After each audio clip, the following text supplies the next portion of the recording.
I sort of remembered it after I got off the phone. Started thinking maybe I should shower and shave, so on and so forth. No. But it was too cold to shower when I got up. And I wasn't awake enough to shower either. I should have done it last night. It was very warm. Just pretend it's radio. Yes. We're rolling. And we're on. Great. So you were saying that you moved from Chicago to Florida, and Yes. then I thought you lived in Boston before you came to New York. Oh, Is that that's right? true. I went to film school in Boston after I graduated from college. Oh, here we go again. It's probably the same person. Wait, I'll tell him. It might be Clark.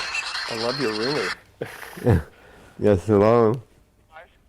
Yes, sir. I'm sitting in front of a video camera being interviewed at this very moment. I was leaving the... Recorded. And recorded. This is all on tape. Before I was just getting ready to leave the house and I couldn't get the phone in time. I thought to phone you. The caller upstairs, and he said you just walked out the door. Yes, yes. So, I walked over there, but I didn't see you.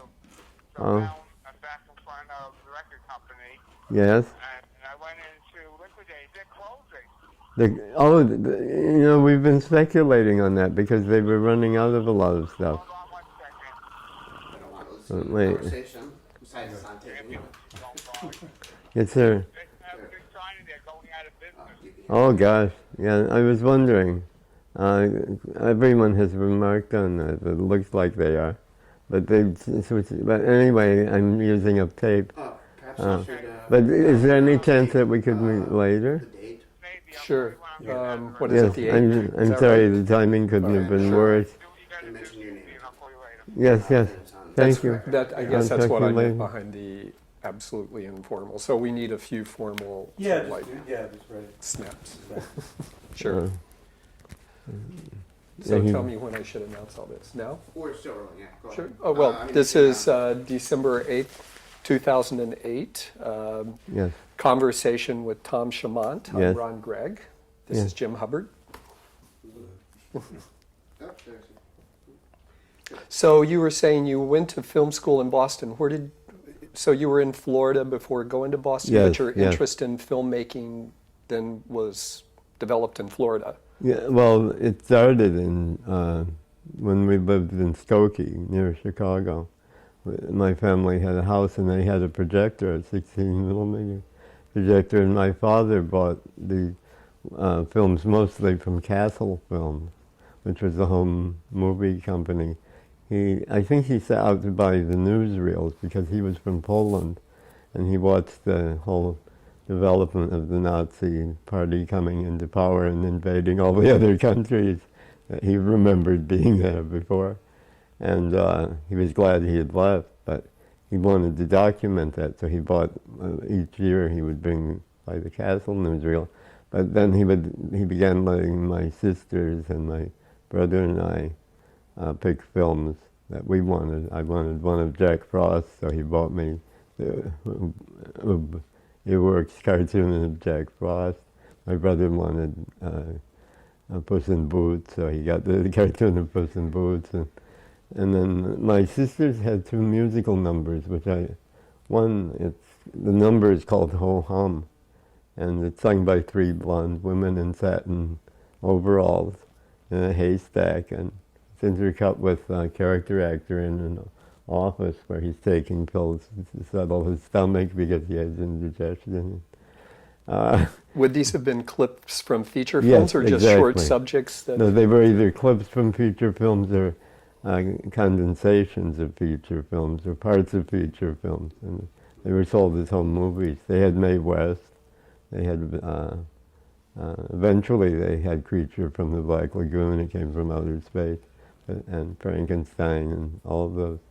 But they would just be a very snippet version of them.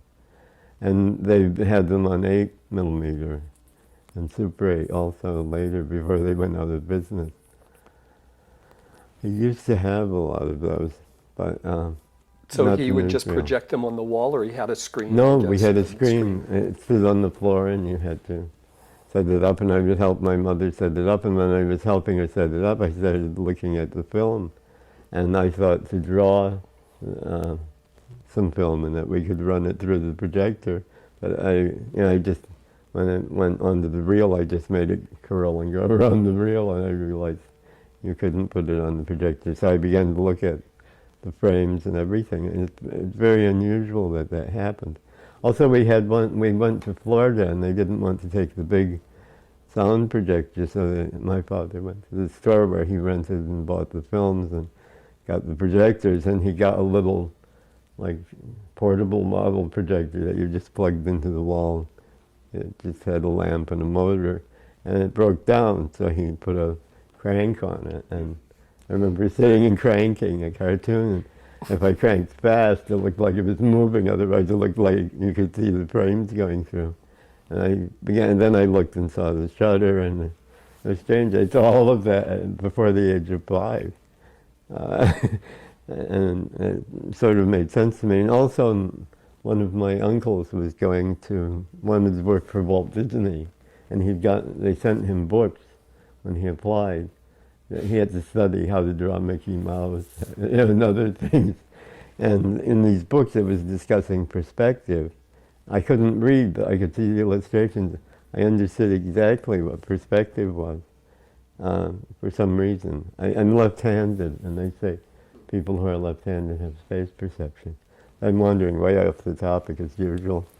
What was the topic? Oh no! Growing up. The most vivid memories came from near Chicago. Those were like very primal. Also an amusement park, advertised 2 miles of Midway, had 3 or 4 roller coasters and 2 fun houses, a big one called Aladdin's Castle and a little one called Hades. And in fact, I think I don't remember whether you went into Hades or came out of it by dropping through a trap door. And Aladdin's Castle, you had to find your way through a maze to get in.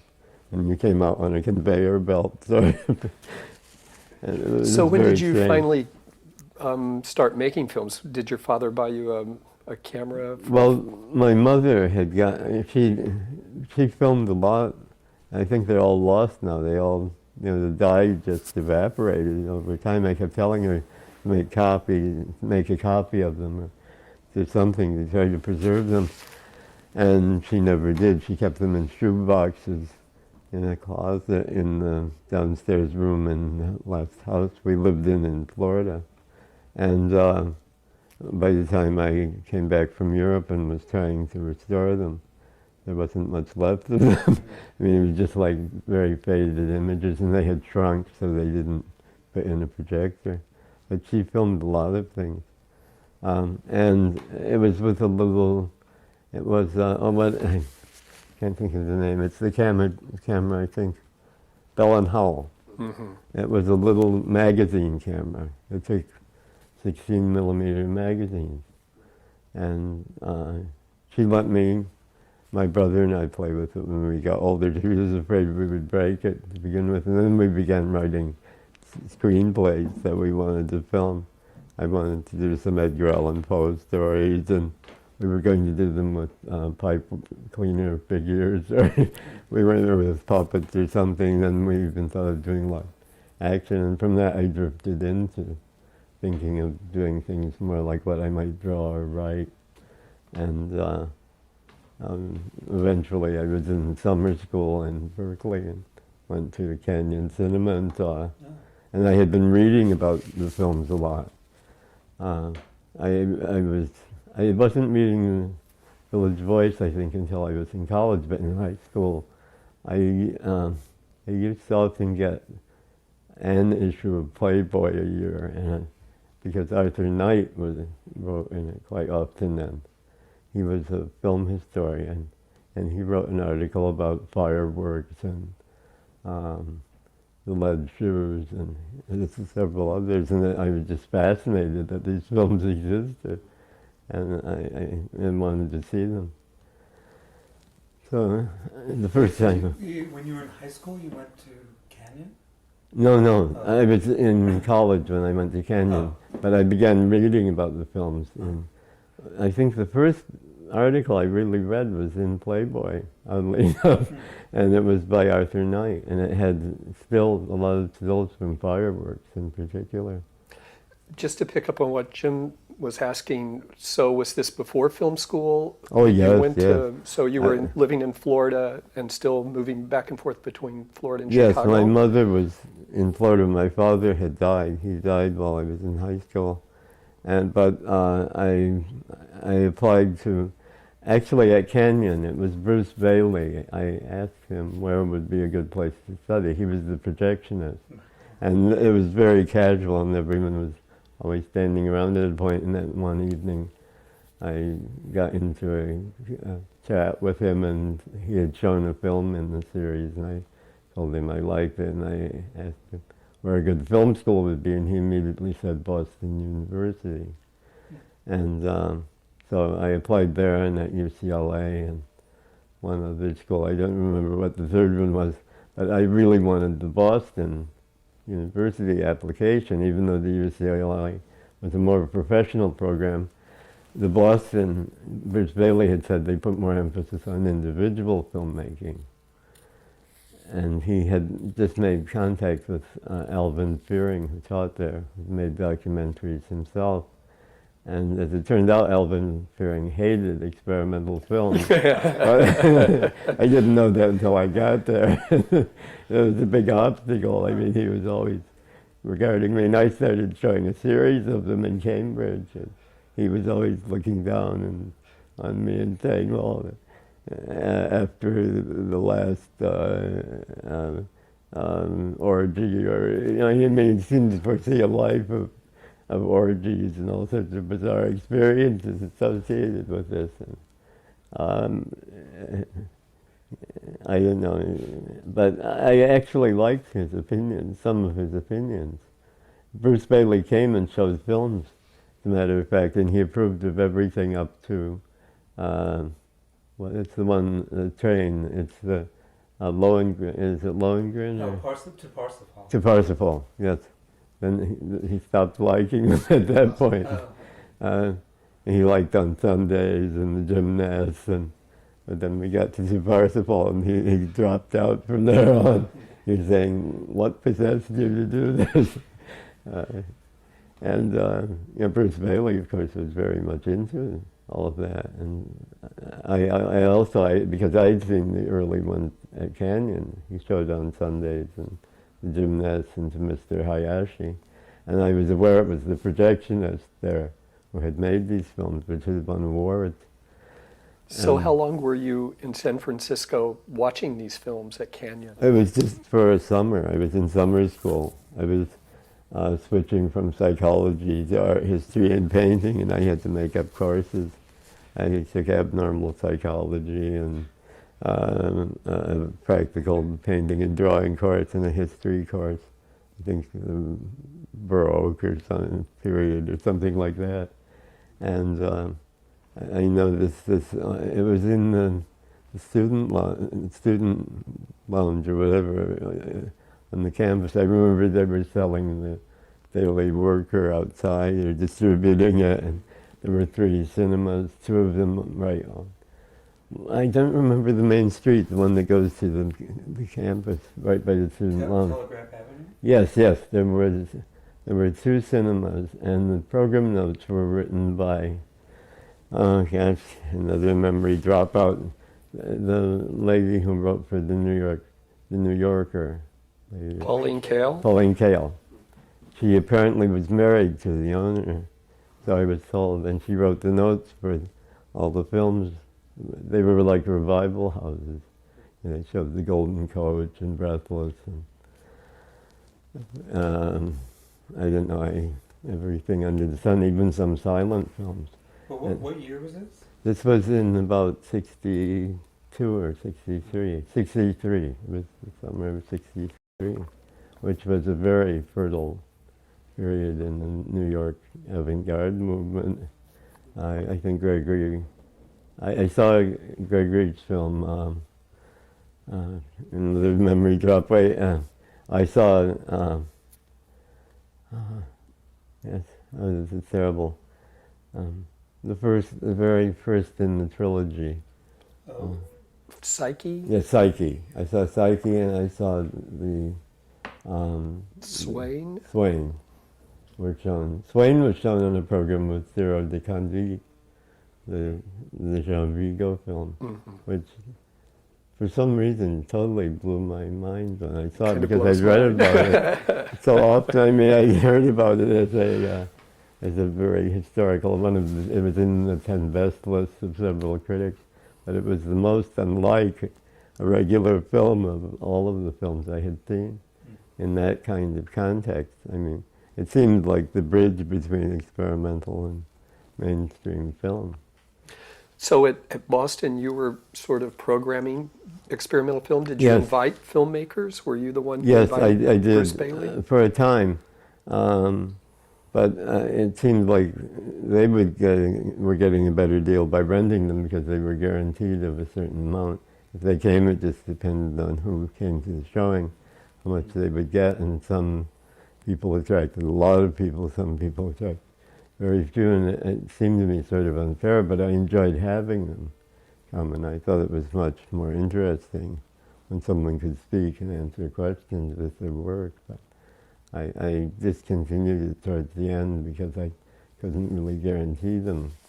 I was trying to have a minimum, a high minimum sum, but it was getting difficult because then that would have influenced what I programmed. We'd only have programmed things I thought would attract a lot of people. I'm not keeping track of the time, and I have to for the medication. oh what time? At 2 o'clock. Yes, I have to take Okay. several pills. I mean, no, Oh, what time is it? I don't I'm know. sorry, at We'll 2 find o'clock. out. We've been filming 16 minutes. Yes, So yes. I think- But I took It's Probably took the it's first 13 pill, minutes of 2. 13. No, I should wait until 2. Okay. I'll pay attention. Yes, I'm beginning to feel something. It's probably just that I didn't sleep enough the night before last. Actually, I finished the second of those 2 short things I showed you. I was working on it. It just started. It's always like that. It's usually when I'm thinking I probably will never make anything again. Suddenly I get the idea to make something right after that. So we've got 13 minutes. Yeah. Yeah. Right. So why did you decide to go to New York from Boston? Or Well, people kept saying the co-op, I forget who was the head of the co-op then. He was leaving in many Leslie cases. Trumbull? Or was No, that no, after? he was never officially the head of the co-op. He was the head of the filmmakers Cooperative. And then Louis Brigante and the gentleman who's still at the Museum of Modern Art, I can't think of his name. He and Uda were, Charles? no, it's before, older. Older than Charles. Yes, he wears glasses. Larry? No, Larry, yes, Carter. Larry Carter. Oh, okay. And Louis Brigante founded the Filmmakers Distribution Center, which was in the back, and the Filmmakers Co-op was in the front on the first floor. Eventually, where the co-op is now was originally Filmmakers Distribution Center, which was intended to distribute to theaters as opposed to film clubs and universities and so on. So they wanted to open Andy Warhol Chelsea Girls in mainstream cinemas, and it played in several. It was at the St. Mark's Cinema, it was at the York Cinema. I think it opened at either the Festival or the 57th Street Playhouse. But you were managing the Cinematheque, so you... Yes, by then I was Premiere. managing the Right, Cinematheque. right. Because people kept saying, I didn't really want the job because I had a friend who had done it and I knew it was a very demanding job. And most of them were. And I really wanted to start making films, and I just wanted something that wouldn't interfere with my life too much. But everyone kept pressing me, and Gregory took me down to where the Cinematheque was at that time, and introduced me to Jonas, and who I admired a great deal. I'd been reading his column for 2 or 3 years in the college library in Florida, and I mean, it made me feel very open to the films when I saw. And I had also read some of the Cinema 16 catalogs, and I think, what was the film company? They had 3 offices, and they had a set of experimental films they rented. Lot and Sodom was one of them. I don't remember the name of the company anymore.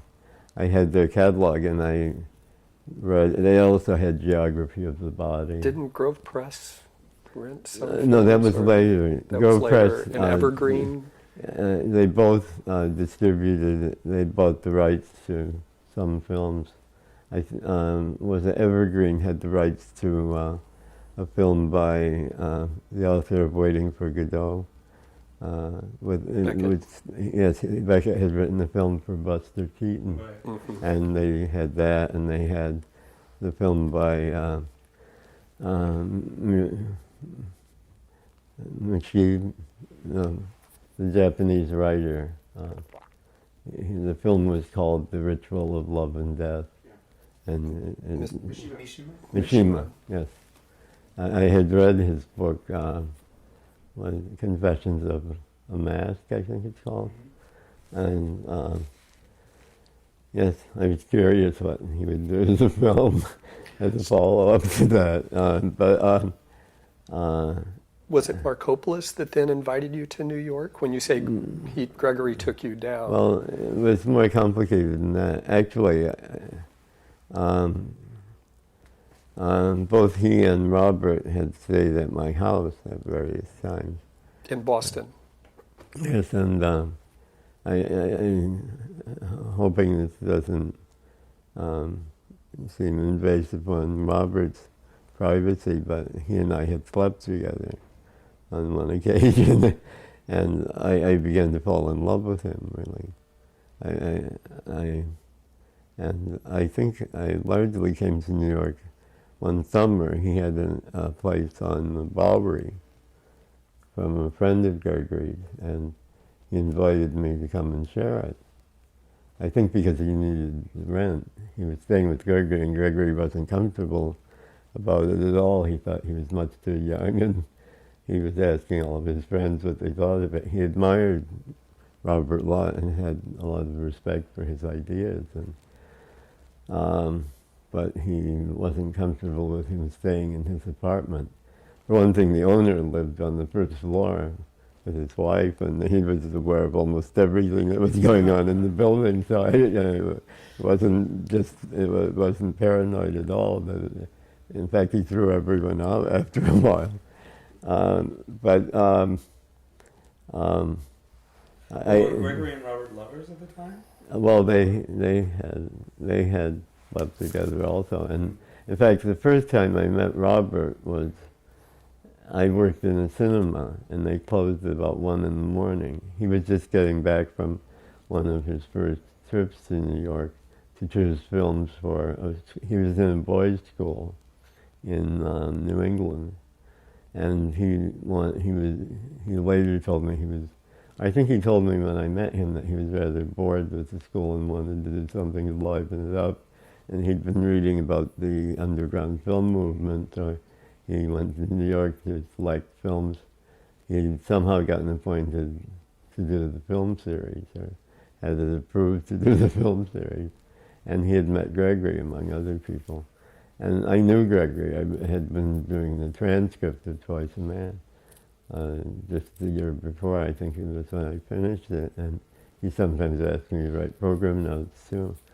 And he was somewhat critical of Gregory the first time. Later, I realized that they were engaged intellectually more, so he talked about him a lot. But he made some critical remarks. I suppose, I think they were always sort of sparring and fencing with one another intellectually, and they were always reading books and trading books. And I think that was a lot of what bound them together so much. But I was quite in love with Robert. And a few years ago he told me that he once read in Gregory's diary. Gregory had I almost want to say notorious diary that he kept, which very few people got to read. And he said that he had written in it, "Oh, poor Thomas, he's fallen in love with a beautiful boy."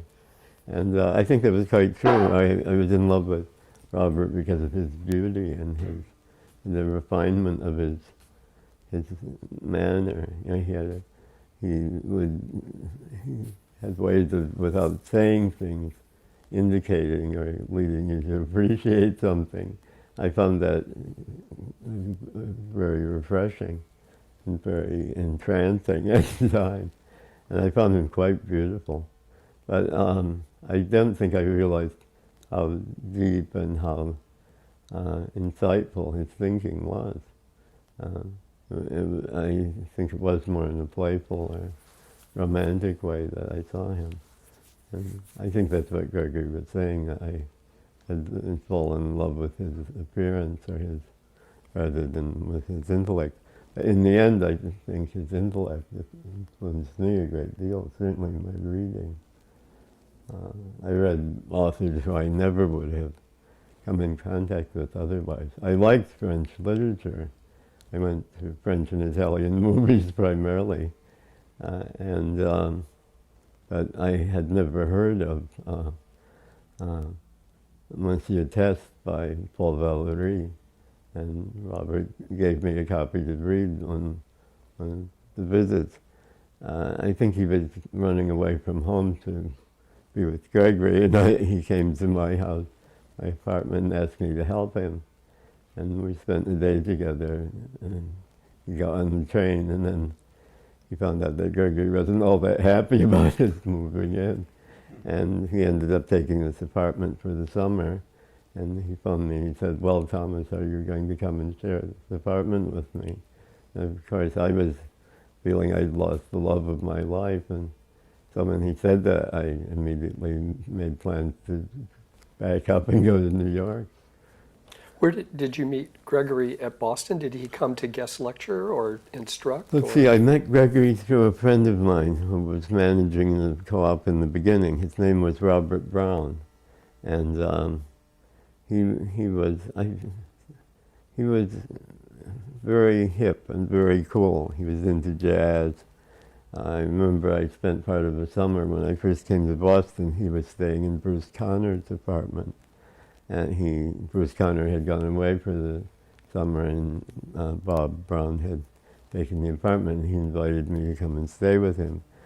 But after a while, it wasn't working out, and he introduced me to a couple who had a room to rent, and he said, "Well, Bruce is coming back, and you're going to have to move out anyway."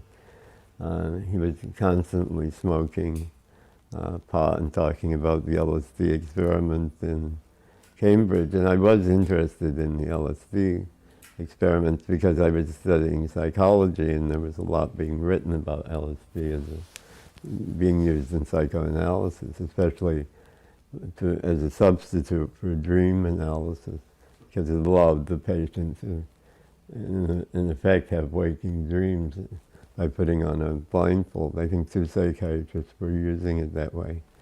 And I had read a book written by one of their patients. I always suspected I knew who it was, but it was a woman. I think Cary Grant was one of their patients also.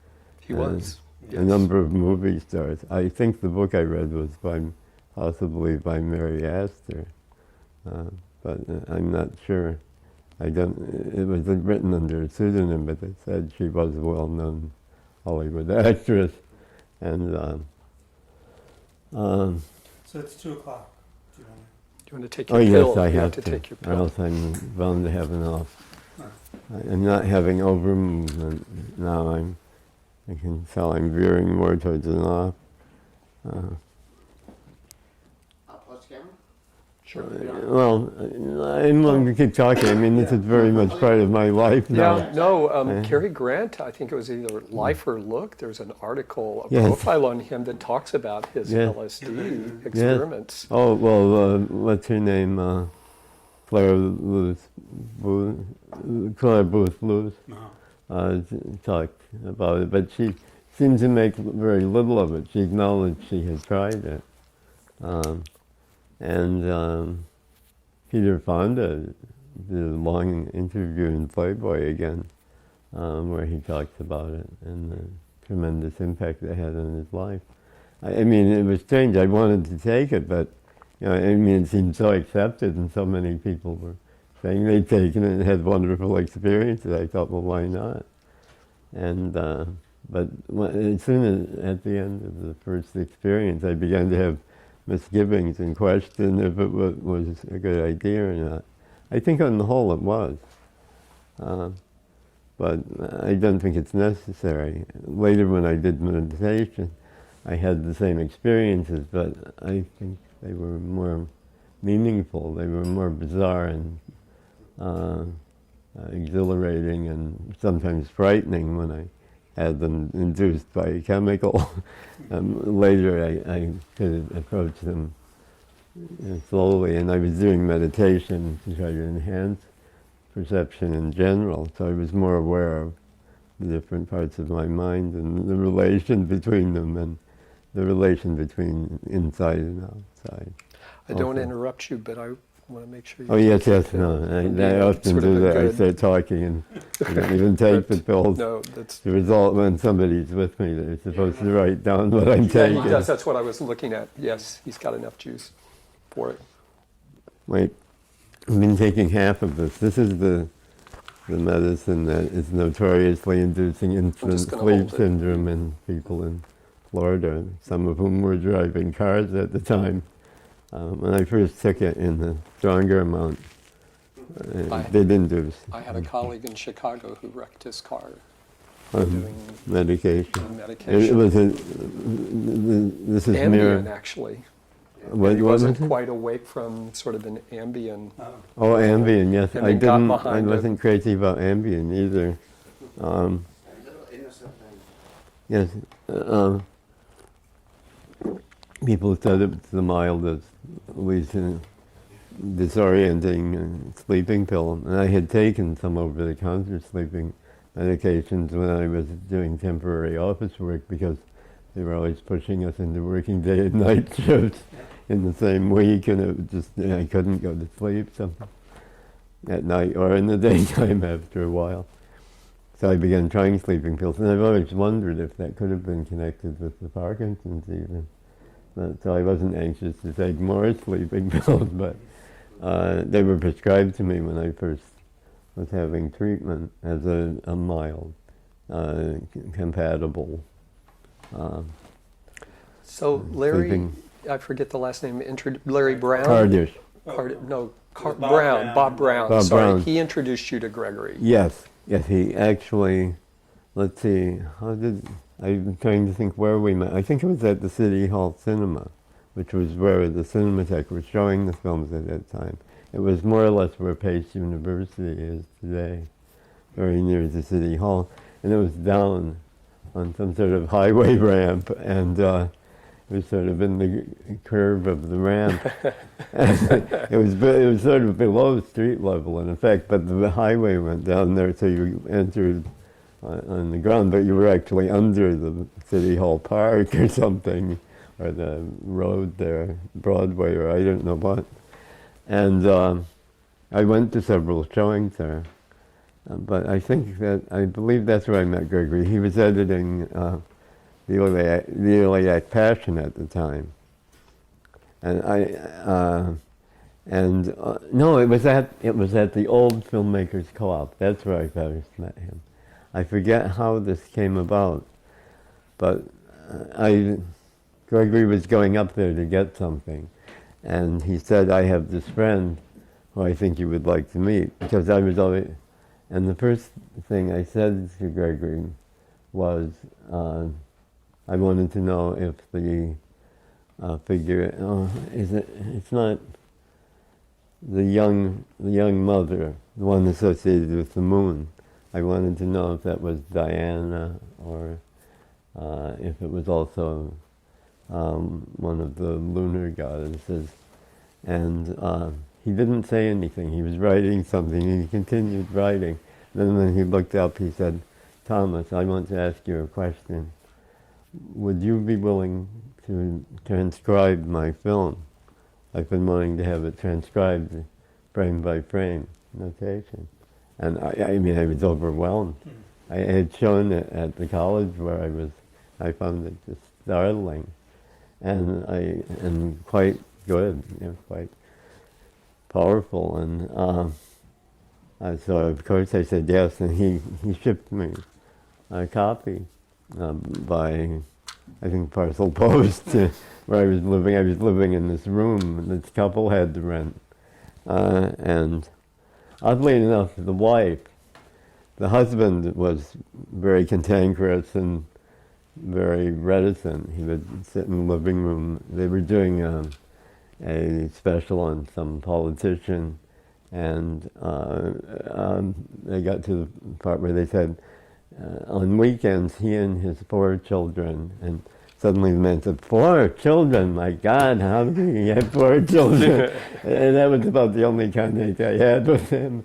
But his wife used to like to sit and talk. She would read the New York Times book review, and she was reading about all the books that were getting banned in Boston at that time, as a matter of fact. And she sent me to the library on the mission to get her 3 books she had read about.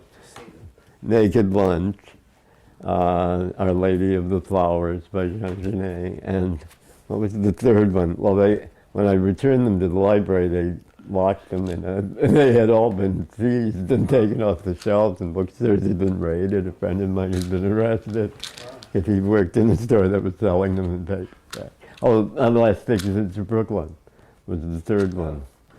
And I read all of those just because my landlady wanted to read them, and she would read them first, and I would take them and read them. It was quite strange. You would never have pictured her reading these books, but we would sit and discuss them at the dinner table and after somewhere late in the evening, and she would sometimes come to my room, and she just found this a cultural mine of... Well, but had you made any films at this point? I had made one. Actually, I had made 2. I made one, I don't know, I used to sketch and draw. I was in art classes, painting classes, and I was sketching, and this a girl from Chile actually was walking along the railroad tracks, and I guess we were flirting. We were looking at one another, and I was thinking that she would be very good in a film. I was thinking of something along the lines of Antonioni, who I admired a lot at that time, although I hadn't seen much of his work. I had mainly seen La Ventura. I must have played for 2 weeks. I must have gone at least 3 times. In the 2 weeks it was playing in Orlando, I was in Rollins College in Winter Park.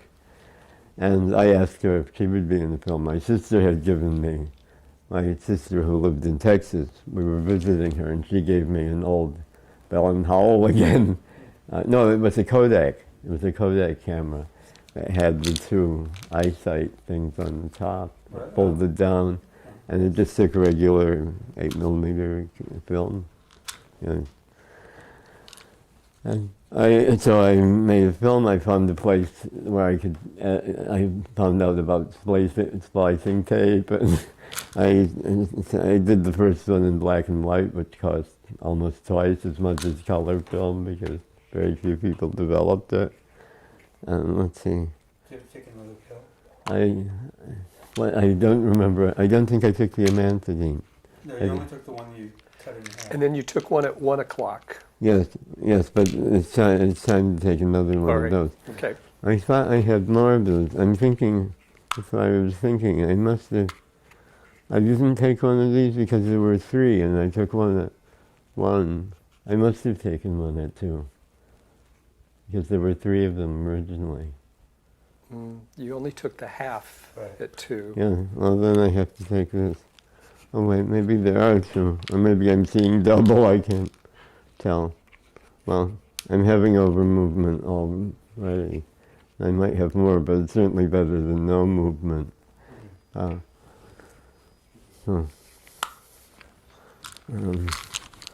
No, I have to take, and I don't have another one of those at 3.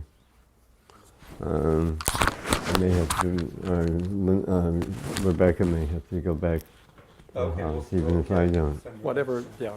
By 3 o'clock I have to have another one. Also I need to use the toilet now, I'm realizing, Oh, okay. in case I freeze up, So should because we, shut down and get just your for a mic moment, off? I only have to, We have to pull off your mic. yes, oh, of course, yes. Disconnect you off, turn off the camera. Yeah, Well, we eventually have a drop of body temperature.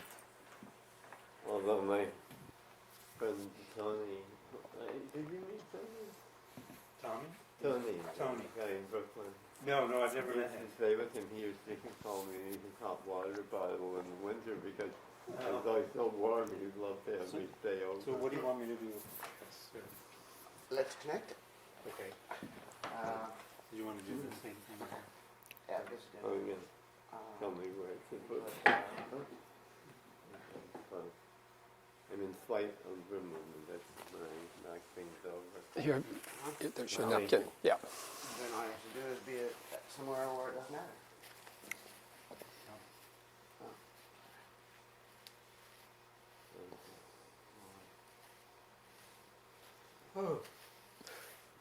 And again, if you get tired, you just stop us, Tom. I We am can, constantly- That's come back to another this. side effect. I started having these fatigues, and the doctor said definitely it's the neuropath, because before it wasn't like fatigue, it was like one minute I was awake, and a second later I was asleep, and I didn't even know it had happened. I would wake up on the floor, or I had in the waste paper basket. I didn't know where I was. It was very scary. Yeah. I looked up and fell on my face. I saw the lump on my head from I woke up 3 inches from the floor, falling out of the chair. So I went off of it. Yeah.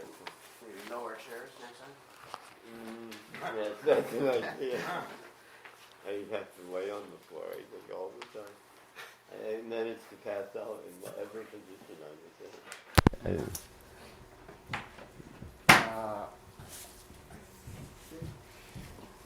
Well, wired, let me see what everybody sounds like. you want us to test again? You're good. You're good. Thank you. Oh, You're rolling on. excellent. It doesn't matter to me. In fact, it's good, but your pants are on. Oh, Does that matter? yes. I forget when this is zipped. I don't have to. We can be suggestive. I sometimes am without meaning to be. Well, I've seen I think all of careless. you Oh, on what? film, Oh, yes. so it's just like, That's in what is it called? Spherical. yes, Yes, you've seen Spherical. I've seen you. I haven't seen it for years. I didn't know I was going to be naked all through the film. That was a surprise to me. Especially when we were on the fire escape overlooking the Bowery. The rest of it was shot in a sort of air shaft between buildings, although this one painter, this woman was in the window watching from beginning to end, and actually she invited Robert up to look at her photographs later. She had a lot of photographs of nude boys and men, and I never met her. But she was quite interested in the filming.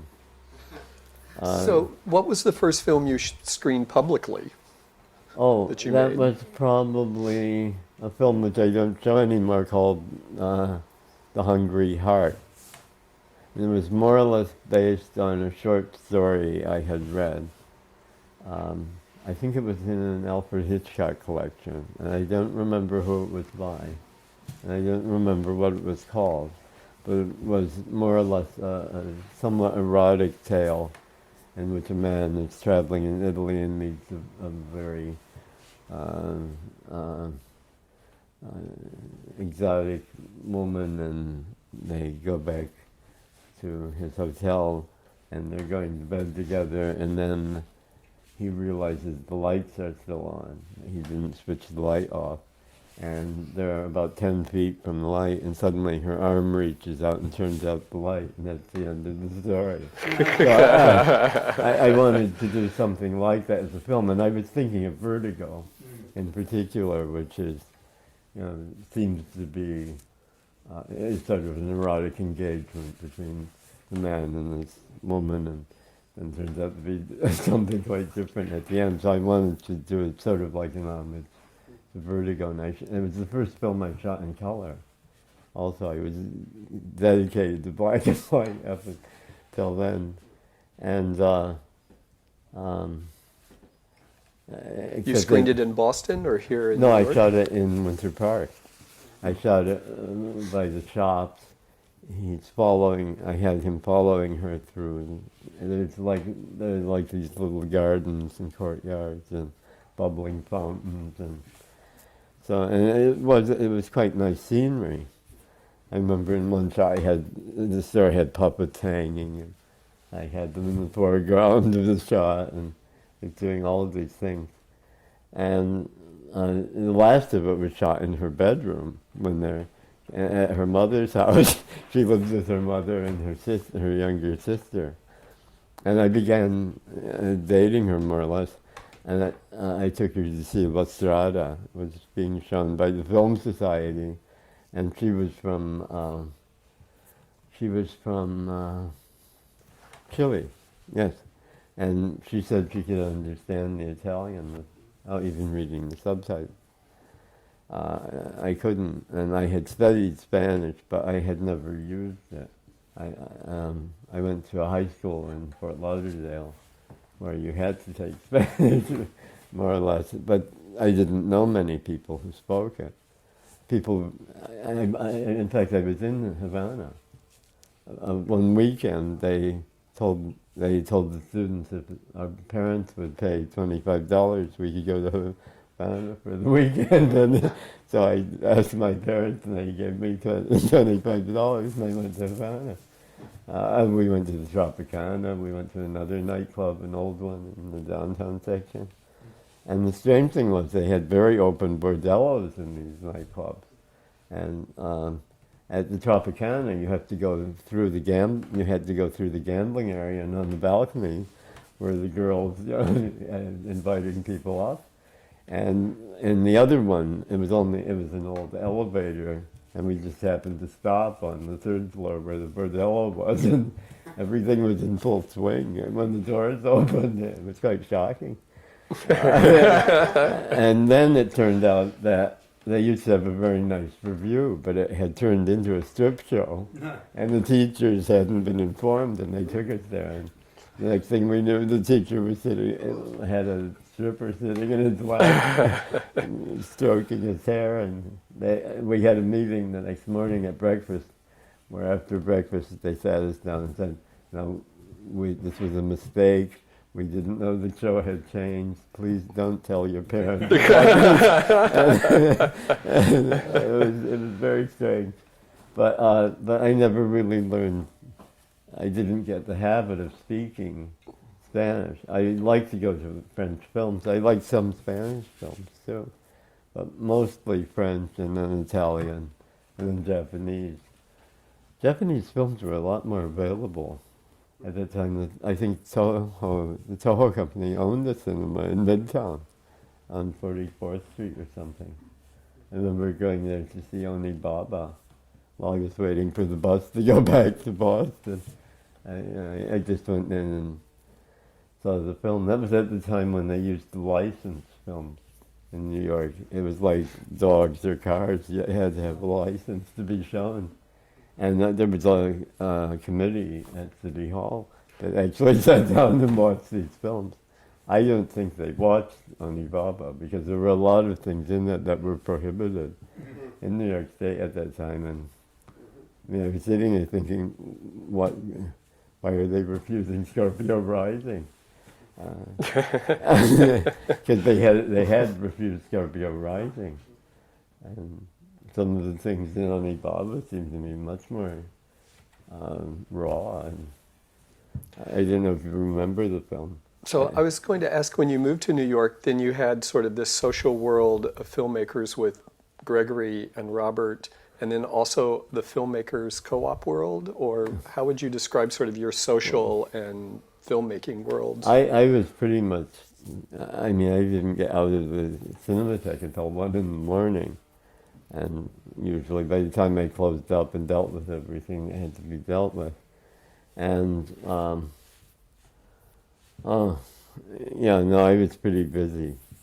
And I didn't get up usually until 11 or 12, and sometimes I got woken because something had to be done. They wanted to have a co-op preview or something at the cinema, and I had to get up at 10 in the morning and run in and open it up and accommodate the preview. And it was 6 days a week or 7 days a week? I think it was 7 days a week. Wow. They eventually provided for, but I didn't have to be in until about 3 in the afternoon, and the first show wasn't until 7. But when we showed Andy Warhol's The Chelsea Girls, the place was packed. We had one show a night because it was close to 3 hours long, and it started at 7. People were, I mean, it was like a line all the way upstairs and out to the street. We were in the basement of the Wurlitzer building, and it was a madhouse. People were offering me gold watches and money to get tickets to go in because it was the only place showing it. And that led to the Filmmakers Distribution Center, largely that in itself. They saw the potential to distribute to theaters. And then after that, I went to 57th Street and did the rounds of theaters. Was there any other film that was a phenomenon like that? Or was that like the film? That was probably the biggest box office film, and I didn't see it coming because I had seen a number of Andy Warhol films, and they certainly had a broader appeal just because they were known in the art world. And some of these other films were struggling as films to be recognized as art. This was the opposite. He already was an artist, and now they found out he made films, and people came to see them. But no, but there was, well, I was told that there were 2 films I should never show because they had agreed with the police that they would never show them again, and thereby they escaped having charges pressed on an earlier occasion. One of them was Andy Warhol's Couch, and the other one was, oh, I'm sorry, is this affecting the sound? No. Right, I didn't. Sorry, this. Oh yes, it's here. Yeah. I just wanted. Yeah. I thought I was wearing the jacket it was in. I was going to reattach it, but I realized it's in the other jacket. The other one was Barbara Rubin's Christmas on Earth, which I very much wanted to see because reading about it, it sounded interesting, just being done with 2 projectors. Well, there eventually was a showing of Christmas on Earth. It was on Christmas Eve. It was in I think it was in 64. It was the Christmas, New Year's was 65. And that was quite full, but it was only that one showing. So you went to work in 64? Yes, in the summer of 64. Mm. I think I began in June or maybe July. And the first payroll, they had no money to pay us. And I had just agreed to stay in an apartment and put money, owed money. It was terrible. And also I got crabs. The person whose apartment we were sharing went out and got crabs, and we used one of the sheets when the laundry ran out, and the next thing I knew, I had crabs. I had heard the expression. I didn't know they actually looked like crabs.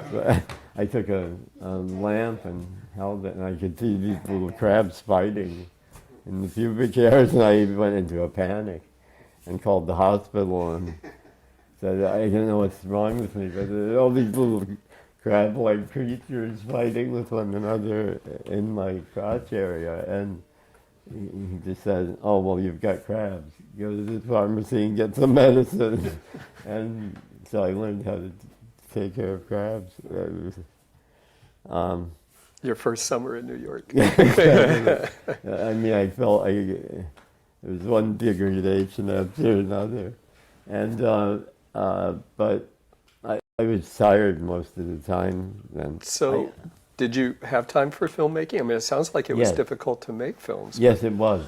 And it was just the kind of job I didn't want. I had just applied for and gotten a job in a film laboratory. What was it? Do art. And I was supposed to begin a week later. I went for the medical exam and everything, and they approved me. And that would have gotten me into the union, because they're a union laboratory. But then I was pressed into taking the co-op job, and I knew it was not a job that would be conducive to making films, because I knew, like all supervisor positions, you're obligated to take care of everything and be there all the time. And the other job would have been a punch-in, punch-out job. So how did you do it? I mean, is that why your films are short during No, this period? No, that was the extent. I mean, I usually shot 4 times what I actually came out with in the end, and I also didn't put sound on most of them, because the sounds cost as much as making another film, and I would have had to go back and synchronize everything in terms of the sound. I just learned to be very economical even in the shooting. And the cost was very high. I think video, even today, is cheaper than film was back then. I mean, film was an enormously expensive undertaking. I often went without food, or even without shelter sometimes, to make films. But no, the way I did it was to take a day off. Even with Robert's film, Spherical began, the first shooting was done before I had a job. But then once I had a job, I took a day or 2 off, and he finished the shooting. The first part was shot around the Bowery. It was shot on the balcony of the apartment we were staying in, and it was shot in this air shaft. It was a building where Harry Chrysaros lived, the painter who Gregory knew. I think you've met him. I'm trying to think of his partner's name, who still has the loft they lived in. Yop. Yes. He wasn't with Yop at that time, and but Robert knew Harry, and he got permission to use the air shaft area. And then the last of it was shot in Gregory's apartment on 11th Street, where Robert and I moved in when Gregory went to Chicago to teach at the Art Institute. And let's see. Your first public screening then in New York would have been... Yes, I think it was in New York, and it was in one of the open, anybody can bring a film programs. And it was very traumatic for me, is all I can remember. I was afraid to be in the auditorium, and I think I looked through the door or something. Yes.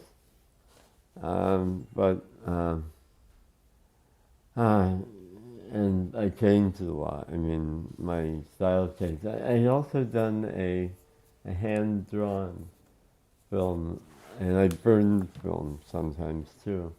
It was based on Rimbaud's vowels.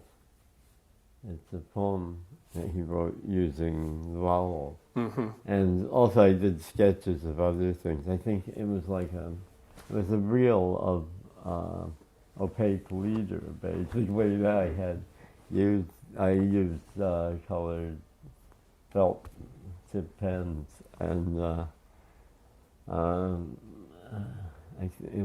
think I used the needle, which I heated, and I made pictures also and drawings, and So the French symbolist poets were very influential in what you were doing at this yes, time. well, Rimbaud and Baudelaire. I read Baudelaire when I was in high school because my English teacher. I wanted to do my term paper on Edgar Allan Poe, who I'd been reading. An older girl read some Poe to me when I was very young and looking for horror films that I could get into to see, and. So I'd often thought of filming something by Poe. But when I said this, she said, well, you can only do it if you also do it on Charles Baudelaire, because he's the one who really started Poe's serious reputation. So I ended up having to read and research Charles Baudelaire, and he was quite exotic stuff in high school, and nobody knew who he was. But by that time, I was having orthodontic work done in Miami, and when we drove there, we went past a theater called the Mayfair Art Theater. And I think the first film I saw there was Les Diaboliques, or Diabolic, I think it was called, with Simone Signoret and Vera Clouseau and Paul Meurice, and it scared the daylights out of me. It was like Abbott and Costello meet Frankenstein, because it said an excellent French mystery. I thought I was going to see a mystery film, and actually it is. But the climax, I mean, I was horrified. I had nightmares for days after I saw it. I kept trying to tell people about it. It wasn't that well known. You know, foreign language films weren't too fashionable. This was in the 50s. And I started going back, and I started noticing there were big differences between what was being done in some of the European films as opposed to what was done in American films. They were often much more sordid, and and the settings looked older, more run down. The people seemed to be much poorer. And in fact, when I went to Europe and was living in Brussels, someone, his name is De Kuyper, Eric De Kuyper. I was staying with him. He wanted to show Oblivion on the television. He wasn't sure that the censors would permit it, but he wanted to show it. And I ended up staying at his place. And he was saying, is it anything like your films and television shows in America? Because he said everyone lives in these enormous apartments and houses and have big cars. And I said, no, that oddly enough, that's not how the average person lives. And I remember we were talking about an actress whose name is Legale Noel, and he said, yes, she's sort of the French Lucille Ball. I didn't think she's even known today. She's in La Dolce Vita, I think, the Fellini film. Oh, well, God. when you look at Oblivion, since you mentioned that, and Jabek, Yes. How would you describe that style? Because it sounds like it's a very different style than the original films that you were making, which were more narrative, or at least narrative-based. Yes. I mean, these were not narrative. These were more like the paintings I did when I was in painting classes, and then I painted for myself in my attempts at writing poetry. I mean, I thought of them as closer to that. And my brother was very interested in music, and I always felt that film was the most like music of the other arts because it had to do with time intervals. I mean, it was constructed of time intervals. I came to realize that they're even more fixed than they are in music.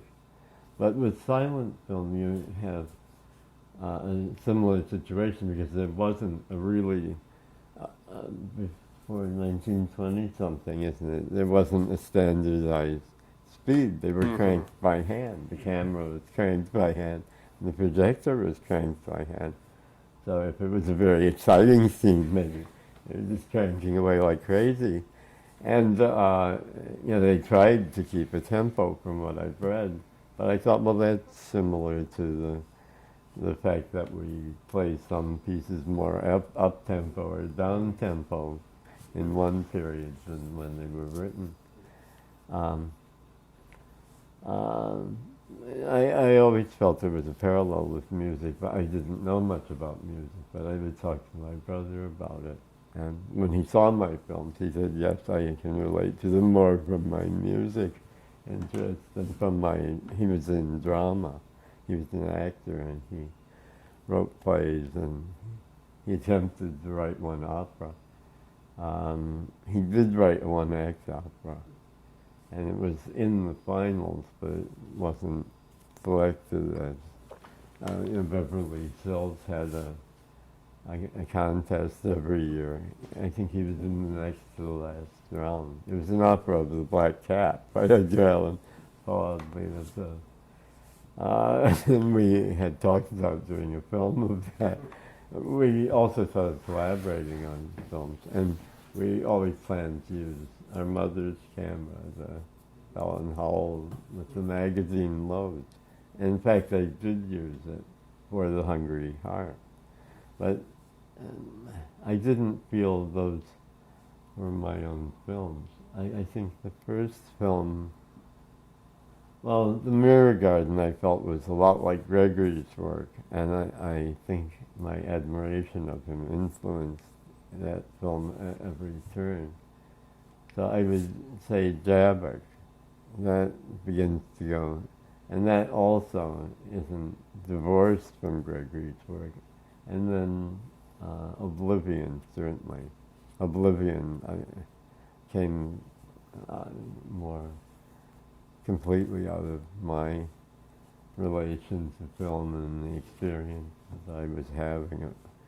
I don't think everything influenced everything I had been exposed to, but it wasn't, I don't think it was tied to anyone. Although many people saw it as very influenced by Gregory, because they knew I knew Gregory, and they tended to see my work that way, but I saw a big change. So at that point you felt that there was a big change, or you felt yes. confidence that you had found your... Well, I didn't know how much, I didn't know how valuable it was, but I always felt it had come out of me and out of my attempts to deal with film and with life and all the things I was trying to deal with. And it seemed genuine. Also, just the media. I mean, I think all art has to be in part about the means by which you're doing it in. And that film was about it to me, because of going through all the film. I had originally made the high contrast black and white copy up to use as a work copy. I never did make a work copy of a film, but that was a standard procedure. After I got going, I would make a high contrast black and white, sometimes more than one. Sometimes I would I sometimes did just 100 rolls. And I would do one dark, one light, one medium, and the effects, it jumps when it's in high contrast. It jumps and parts of the picture disappearing into light or into dark, and I began changing the focus and changing the exposure while I was filming. So that change of exposure would go through further permutations when I made the high contrast black and white copy. Then I would make an A and B roll but not for the purpose of synchronizing, but for creating superimpositions. I would select certain shots I wanted to have combined and do all of those and then cut them in. It's much easier to do all of this in video. I mean, now I can sit down at my computer and you can go into the movie maker program and just drag one clip over the other and it's superimposed. And you can switch on the titling effect and you've got the high contrast black and white. The more I heard about video, I thought, gosh, this was just made to do what I'm trying to do. I can't wait to start videos. And in fact, it is much easier. And it's much easier to explore all of those things, but maybe it means something else. There's a lot more work with film. You didn't resist video at all then? No, or you no. hear of all these... My only resistance was that in the beginning, people didn't seem to have a standard way of adjusting the monitor. I went to most people's houses. They didn't leave any black areas in the picture. They wanted to see every last detail. It's like, and they would have it up so bright, and the black was gray. And I thought, it ruined the picture, and also the balance of the colors. Now the monitors, you can put them on automatic, and it's more likely to come up with a facsimile of what was originally there. But that, I felt some resistance to that. I thought, let's drop down in quality because you don't know how the monitor will be adjusted when this is showing. But then when I began to travel, a lot of universities certainly had installed projection systems which did have more control, and it was taken more seriously, and I was very comfortable with it. Oh, the first video I did, Inner Sanctum, I didn't black burst the film, the tape. And I'm lucky that that even played because, all the cuts, there are a lot of cuts in it, and there's no black bursting, which is the thing that, makes them play without interruption. Mm-hmm. I guess I was just lucky. Most of them hit on line, but it was pure chance. I think I was using a super beta.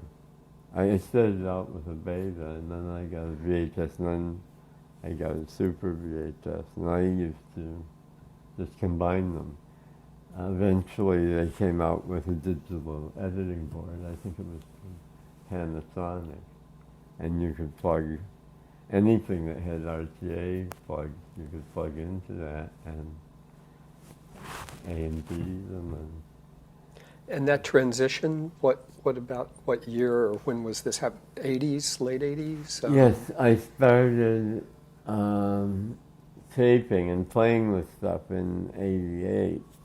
By 89, by 90 or 91, I had some things that I considered finished, and I showed them. Inner Sanctum, I think, is the only one I'm still showing. I also did one called The Bath, but I rarely showed it anymore. It was more or less the scene in the bath in the sporting life with where the men are roughhousing around, and I took it and slowed it down.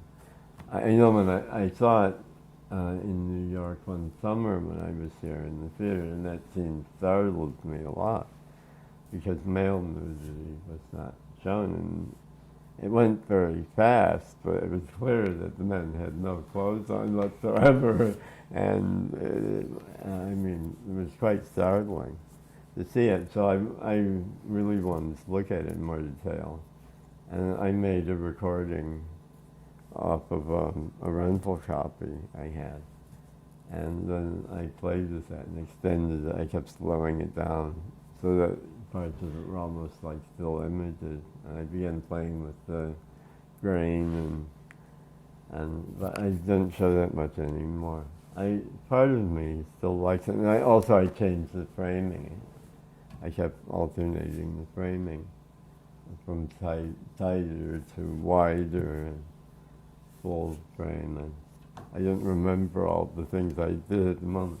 Oh, I'm at a stage where I sound like I'm drunk, and I probably chemically am in some way, but it's like on the edge. It's a very comfortable state because I have full movement, but I don't sound very together. I tend to have a slurred speech. But you're very clear, but if you feel like we should stop. No. And I have some wine here so we can catch up with you. Yes, whatever you want to do, I'm quite willing. Well, I feel like we jumped to video, and I know, from New York, you traveled through Europe for a while. Did you actually move to Europe and spend significant time in Europe? I wasn't back in New York for over 6 years. I left. I didn't mean to, but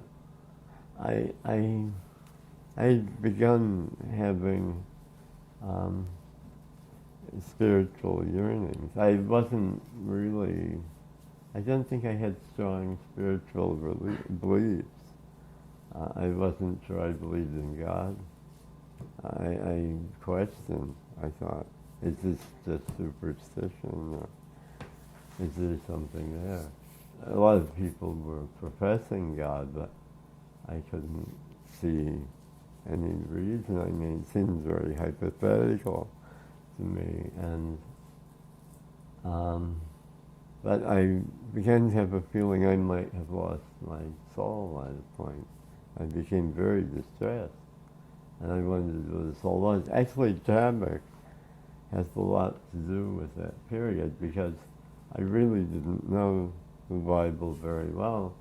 I had studied, there are many, Delacroix, Caravaggio, all did Jacob wrestling with the angel.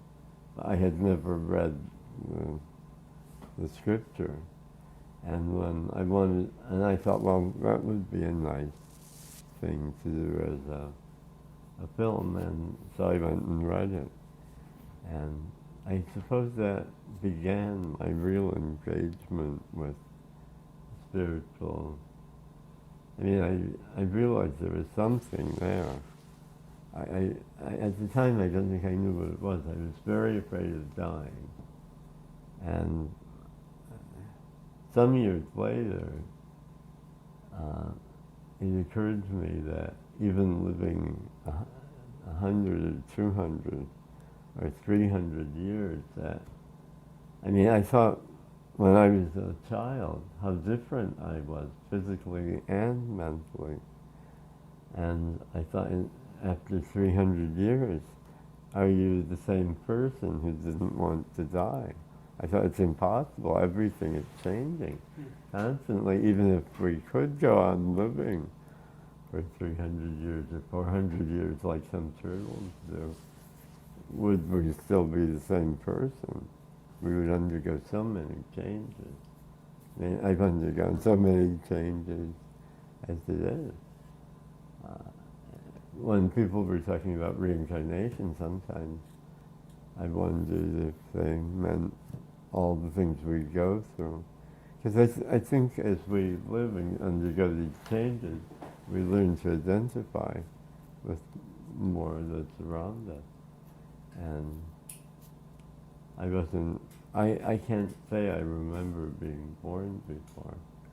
I lived with a couple in Bruges when I began to meditate and to eat macrobiotic foods, and they believed they had been together in many different bodies and lives.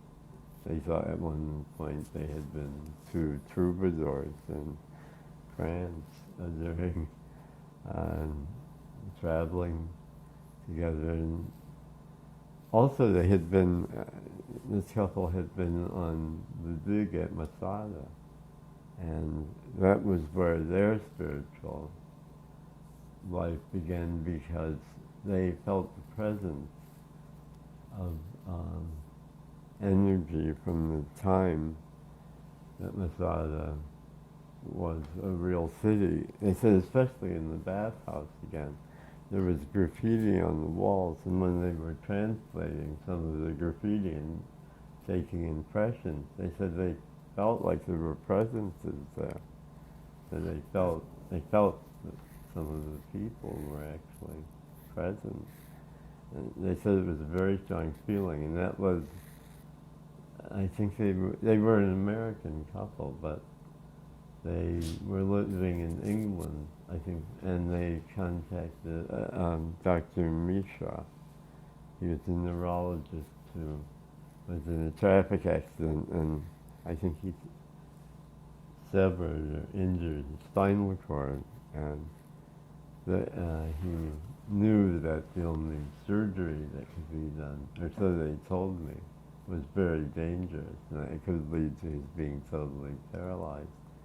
And he'd always wanted to research yoga and some of the things, and he went to, I think, they said Nepal, and so then he came back, and I think he's still alive, and I think he has an institute in London where they teach and research arcane and when you You have to change the channel. Yeah. I can do it very. I got Fike is, I don't think I have a phone number for her. I was thinking that when she left, that maybe I should get one. When you finish recording, you may hang up or press 1 for more options. Leave a callback number, press 5. Yeah. They don't give you the right option though. Just get me through to the person. Yes. I think, he's I think you're on probably message asleep. now. Oh, I think so. Oh, right. New messages. There are 4 voicemails, but those might not all be from today. I can listen. Yeah. do about 10, 15 minutes, and then we'll check in. And maybe you can also, in 10 minutes, reach him. Yes. I'm wondering if she got there. That's what If she knew the way. Clark as well? No, I don't have her number. Oh, but He tried Clark, but he doesn't have her She was number. confident she knew the way. Yes, and I've had that before. But she's been there many times. When I had it before, it was usually a new person. I had one lady who came back, and she also wasn't able to find the toilet while she was out. I don't know how she found the house, but I offered to give her another. Her pantyhose were a mess. She said, "Oh, I'll be dry by the time I have to go home." I mean, it was a very ugly experience.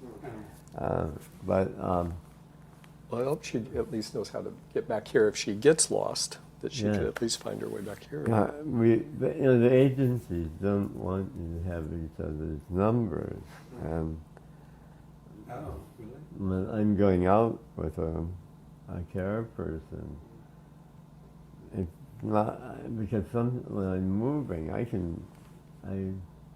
try to stay with them, but I've gotten lost before, or they lose me. Sometimes they don't realize that I'm slowed down, and if I don't have their numbers, unfortunately, they usually have the house number, which they're not supposed to have also. Anyway, I'm wondering if she would know which bell to ring. Maybe. Oh, I told her. So, Oh, so she should. yeah. Well, we can only hope. But let's see, I'll think about taking the blue. All right, is it here? I No, thought you put it in your pocket. I probably did. Yes, I'm sure. Yes, here. Oh, there, wait. Oh, Oh. on the chair, on the. Oh, yes, yes. No. That was the thing. I can always leave a note of the buzzer outside you. If she can get that. But she did ask, Yeah. but She did, yeah. I could wait, because even if I'm in an off, this usually brings me out of it, and I don't feel like I'm in an off. I'm still feeling some over movement, but it's beginning to go downhill, and that produces this slurring effect. I'm sort of skipping along, and at the same time I'm slowing down, so it sounds, yes, it sounds like I've had a few drinks. No, you sound tired, but you're clear as a Yeah. bell. Oh, good, good. No, you are. Yeah, and that's all. I think since I was in the hospital, I just had to learn to talk over again. They weren't even giving me my medicine in the hospital, but they saved my life. I was delirious when I came in. I had to fight to get treatment. They were giving me one pill a day in the beginning of levodopa-carbidopa. I mean, I'd never heard of such a schedule. I actually had to talk to the pharmacist. They finally agreed to come up. And, well, that's a whole other story. And, yes, but I think I'm... There we go. Yes. Okay. Buzzer? Yes. I guess that was Let's the hope right this time. is. Oh. Oh. Yeah, my time is right. Oh. I used to have to dance to get moving, but a lot of the time now I'm moving to start with. If I lock up, though, Yeah. I can come out of it with the dancing. And it happens. Sometimes I can't find the right song. I'll go through a lot of music. Anything that's worked for me in the past, I try to save it. But I go through periods where some songs work better than others. That's so fascinating. Yeah, It really is to it think that is. it's a certain music that gets your body Yes. rocking. And sometimes I just can't relate to the music. I'm too depressed or too tired. But Depression. Try Peggy Lee, Just try something more depressing and then you'll... yes, well, that's worked sometimes. Oh, Yeah. thank you. Yeah, we were just beginning to get worried. I wasn't worried. What happened last day? I eat a little. Oh, that's good. Yes, oh, yes. So we have a little of just about everything. Oh, I don't know. It's only, he only put yellow in. Anything else? No, Okay. I was seeing the shadow. So before we move, you should take one, right? Yes, that's It's true. 3 o'clock. Yeah, because the blue, I have to. Yes, this is good timing. I have a little bit of Nurse Ratched in me, I think. Oh, It's medication time. it made me think of one time. This lady came over. It's very hard to explain that sometimes I can move, other times I can't. I can go from one extreme to the other, or anywhere in between. This lady was determined to feed me. I mean, she wouldn't let me touch the silverware, and she wanted to put it in my mouth. I was trying to pick up the spoon and eat my oatmeal, and we got into the struggle. She had her arm around my head. She had me in like a headlock, and I was struggling with the spoon. We started spinning around the kitchen, and meanwhile the oatmeal was flying everywhere, and we were covered with oatmeal, and the walls had oatmeal on them. And finally it wasn't even an issue whether she was feeding me or not. All the oatmeal was gone, and she said to clean it up, and I was thinking I'm probably going to get reported to the agency over this. And I looked up, and we both broke out laughing. We got along much better after that. But I've had some very strange experiences sometimes. Yes, I've had a lot of very nice people. Sometimes I wonder if I had this disease just to meet such a broad spectrum of people as I have. there are people I never would have known otherwise. Oh. There was one lady, who worked with me for 2.5 years. I knew she had been through a lot of suffering because she could identify with almost anything I was going through. And she had patience for everything. If I was laying on the ground, she would light up a cigarette or make a phone call and stand a few feet away. And if I wanted to smoke a clove cigarette, she would come over and bend down with her cigarette and light mine. Nothing seemed to faze her, and I said, you must have suffered a lot to have this much compassion, this much understanding. And she said, I have. And I think she had suffered far more than me, and she had come through it. She had one thing she'd been attacked, and her leg had been chopped, her left leg had been chopped by a machete. They told her she would never walk again without a cane. We used to walk all over the place. And I was very close just because of that, because someone who hasn't gone through the struggle to regain their movement, very often it feels like you're never going to be able to move again. The dancer, Melanie, her father had Parkinson's.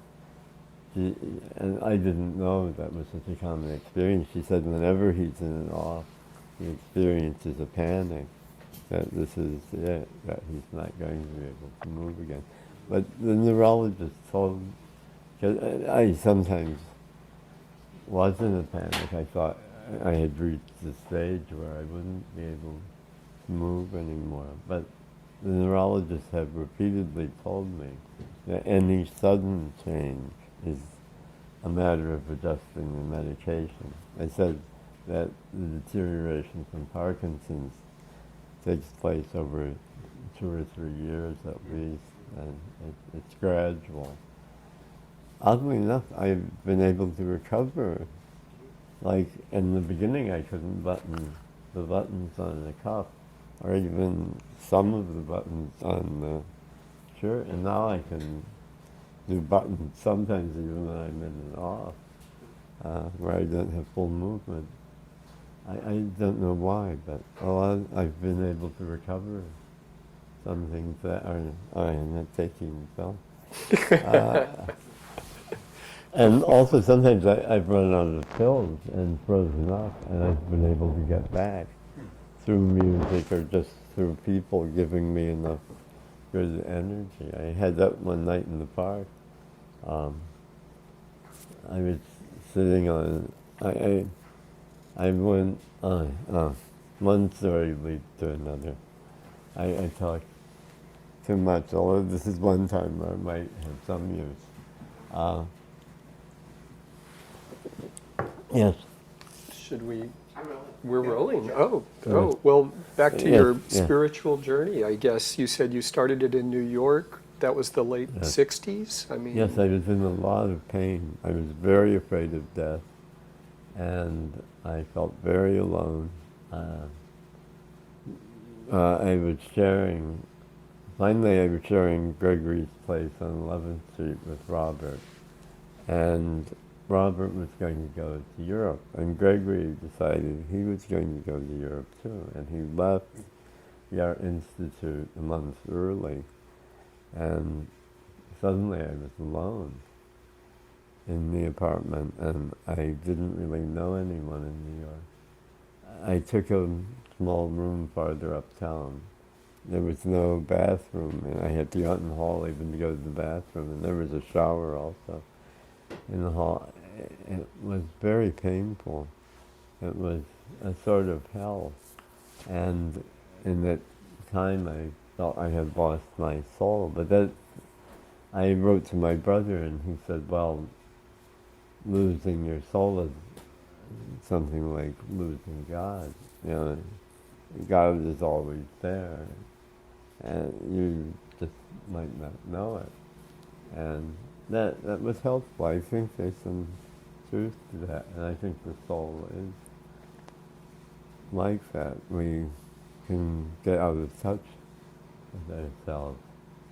But So were you reading something, or did someone tell you come to Europe? I mean, or how did you make I that went decision? to Europe because Robert went to Europe. I think I was in love with him for many years.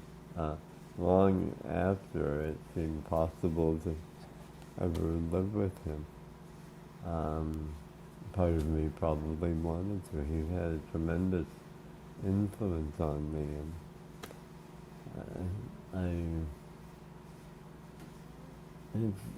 Yes, but I don't think. Was he also in a spiritual journey when he went to Europe, or? I think he looks at it differently. He was reading books on physics when I was having the spiritual crisis. I talked to some physicists in Europe, and the two do overlap. I mean, the nature of matter in physics is practically transcendental in itself. They were telling me that matter just is an issue of the velocity of energy, that the faster it's going, the denser it becomes, and the slower it's going, the less dense it is.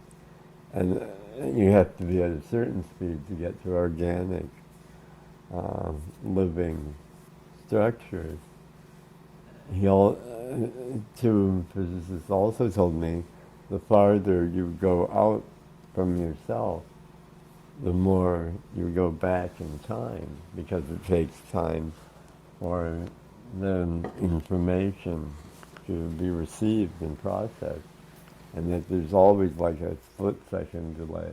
But if we're looking at a star system, and at the way out at the edge of the galaxy or wherever, it takes hundreds of thousands of light years. That solar system that we're seeing as a star may already have died. We're seeing something that happened maybe, depending on how far it is, the farther you go, the older it is. Might be back in the Paleolithic era or in Earth time. So I began,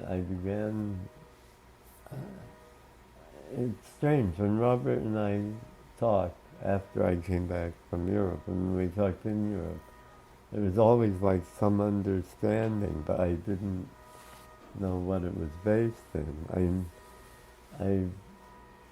And I think it was that we were very often dealing with similar issues, but from very different approaches. He had a much more analytical, scholarly way of approaching them, and I was doing it in a more intuitive and hands-on approach, I guess. And I didn't realize that. I was just going to ask, so is that the influence upon work like the heavens and earth? And The heavens is very much influenced by my doing yoga with this couple. It was in Bruges. They were both Leos. I'm a Virgo. The husband was Leo with Leo rising. It was not easy for me as a Virgo. The wife was Leo with Cancer rising, which was a little closer to my sign. Leos are very strong. They have very strong personalities, but a double Leo, it was very hard. I related to them, but I went through, I think we all went through a lot of different changes. Oddly enough, I realized that I had had what's called the third eye. I didn't at first understand what it meant, but I knew it had happened one day. It was one day I was sitting at the kitchen table, and the wife came in, and we would often stay up a little later because we were going to meditate on each other's faces. She and her husband did that a lot, and that's how they saw their previous incarnations, they felt. And I did see her as a young woman, as an old man, as a young man, as an old woman. I saw different faces, and sometimes even animals. And I was looking into her face.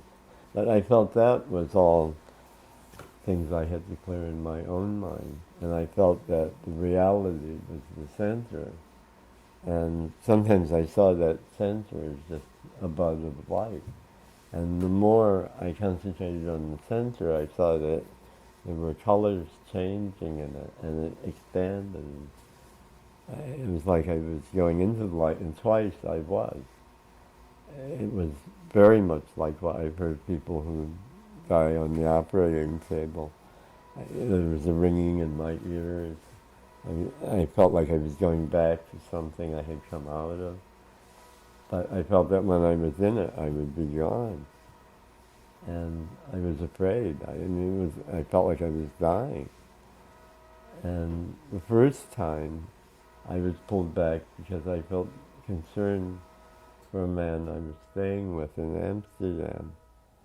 He had been in a monastery, and he had left because he felt that religion hadn't kept up with real life. And he was working as a sexologist with an institute that did research for the government to try to make people's lives more livable and to allow the government to help people with human needs. He worked in different areas. It seemed like once I stepped out of the everyday world, these things, it just all started to make sense. And I kept looking for some sign of God, and there always was something, some indication. And this, Gregory used to do this, but he would sort of reform things into like signs. Oh, this means we should go to London in October, Robert. And it was sort of like tea leaf reading to an extent, but he was very serious about it, and he did feel that all the things the Greek myths were about were incarnated in the everyday. That was easier to picture because most of the Greek and Roman gods indulged in so many worldly pleasures or endeavors. But the Christian Judaic tradition was a little harder, and it took me some time. But I felt that art and religion, all of those things were dealing with the same landscape. And I don't remember who it is who said that it's probably the Beatles, who said there's nothing you can know that's not already inside. It's all inside. You just don't realize it can be incarnated, and that it is being incarnated. And I had a moment where I remembered I must have still been in my mother's womb, because I was hearing sounds from outside, but I didn't know anything about it. And I was looking at much what I was looking at in meditation, a central point of light. I think everything came out of that, and the sounds and the bodily rhythms slowly became blended with that, and then I eventually came out into the world. And I remember waking up in my baby crib and starting to cry, but I didn't, I experienced it as a sort of burst, and I knew that when I did that, people came and checked my diapers and gave me a bottle, and so I just did that, and sure enough, somebody came in, and I was in a crib between the living room and the dining room. I remember very vividly. I remember another time taking a bottle. But this one moment, I never remembered before this life. The couple I was living with, they were sure they lived many times. And even when I saw all those faces in somebody else's face, I felt those were more my projection and energy that I was feeling from the people. And I felt we all undergo so many experiences in a lifetime. In fact, before I left New York, I was making a phone call. I spent a lot of time by myself, and the way films would come together was that I had to distract myself for a while in order to let the rest of my mind put the film together. I couldn't think it through. I didn't really know. I was feeling what I was doing. I would read magazines, advertising pamphlets. I would stare into space. It would go on for days. And then suddenly I would want to get up and start working on the film. And I had to allow that. I'm sure we've all, I mean, I think that's part of, everybody has their way of doing it. Some people might go out and play the slot machines or something until it comes to them, but stare into space. But I couldn't will it. I had to let it happen. And was it easy to make films when you went to Europe? I mean, again, noting that process, but just the material aspects of making film. It changed. I was traveling a lot. Robert and Gregory helped me when I was with them in Switzerland many times. They put me in touch with 2 laboratories there, and they knew a laboratory in Brussels. But then, when I was in Holland, I left some films at the Dutch Film Co-op. I saw an ad in some film journal or bulletin or something that I was getting, and Barbara Meader loved the films. I left there, and they said they wanted me to work there, to be on the board. I mean, I thought, this is the Dutch Film Co-op, what would I be doing on the board there? But eventually I even lived in the co-op for a while, and I did work there. They got a printer, and I used to print and develop my own films sometimes. And they were a big help. They really were. But things just happen. It's like most people think if you don't have an income above a certain level that you can't do anything. I think that's more likely in a city like New York, because it's the way so much of the city is, it's the assumption of so many things here. But I must say, I probably traveled more with no money than I have with money. I mean, I never thought I would hitchhike from. My friend Peter wanted to do it. He wanted to go to Nepal, and then to Shanghai, and then to Australia. His mother was in Australia. And I couldn't believe when we were in Kabul that we'd gotten there just by hitchhiking. And the trip back was even more extraordinary. At one point we were on a military beach in Iran with a colonel from the army. and his wife was the sister of the wife of a major from the military police. So and he was a terror. He wanted, I mean, it was frightening.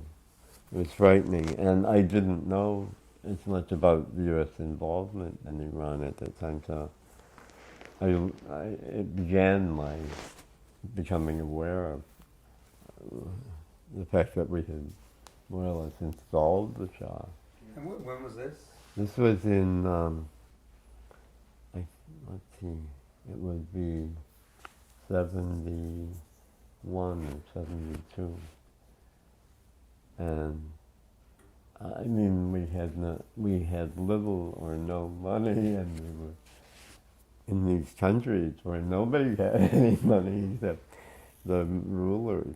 I think in Afghanistan they had a king at that time, and we were told that the king had 98% of the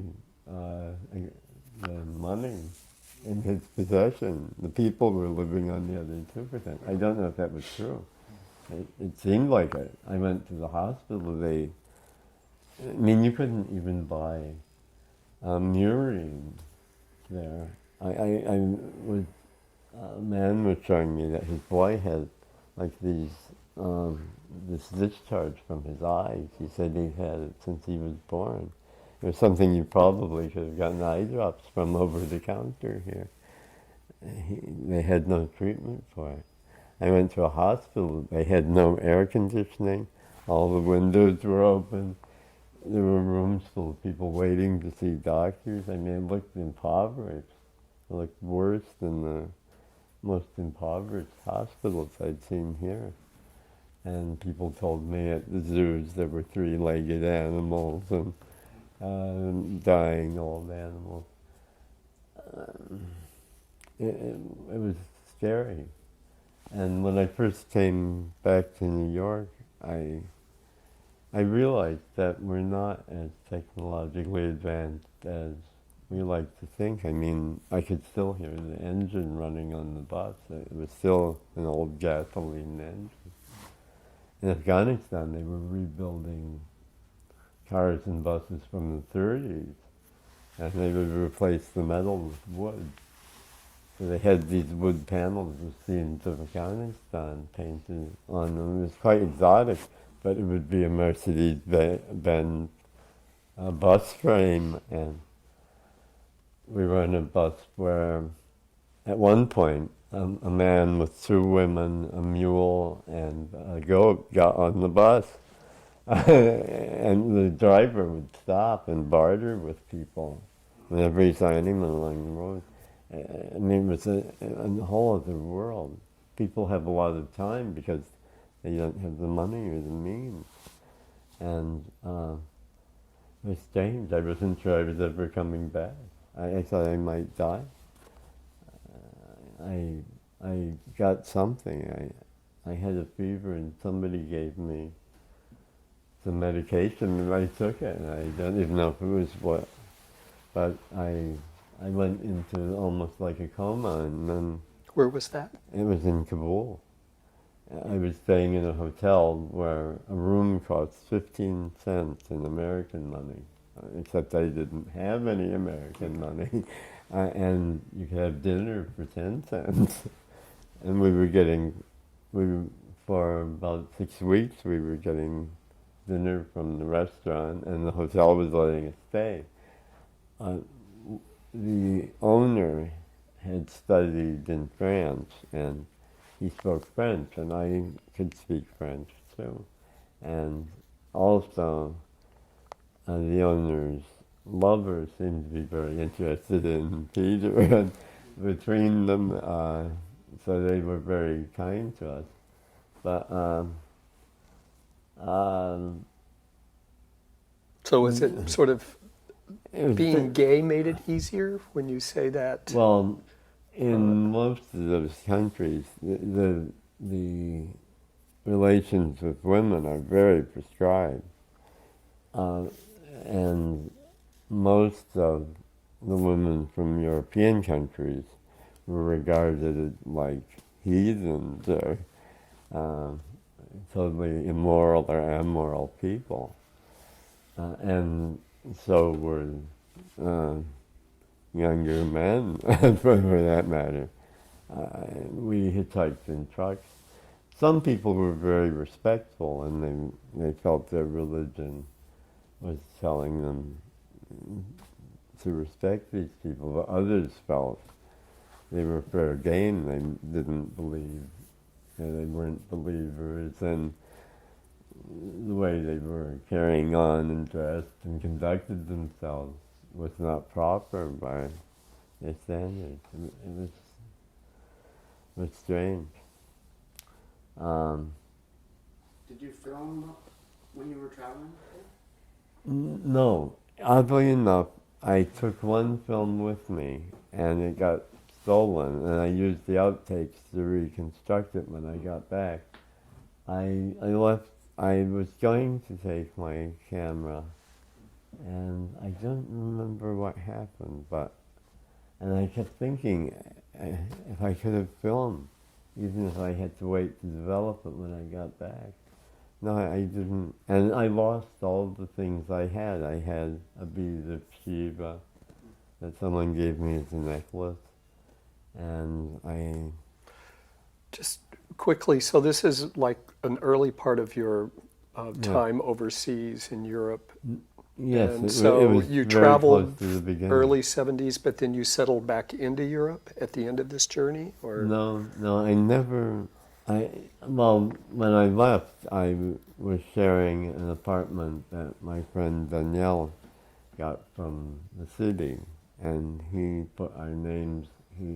He owed the phone company a lot of money, so he connected the phone in my name. I think it was only about 5 years ago he changed it to his name, and he opened a bank account, and he put $300 in it so I would have a bank account, because I had been tossed out of Germany, out of Berlin once, because I was caught twice not being registered and being there. The first time they gave me 2 weeks to get an address and a job, and I ended up working for the British Army at the Olympic Stadium.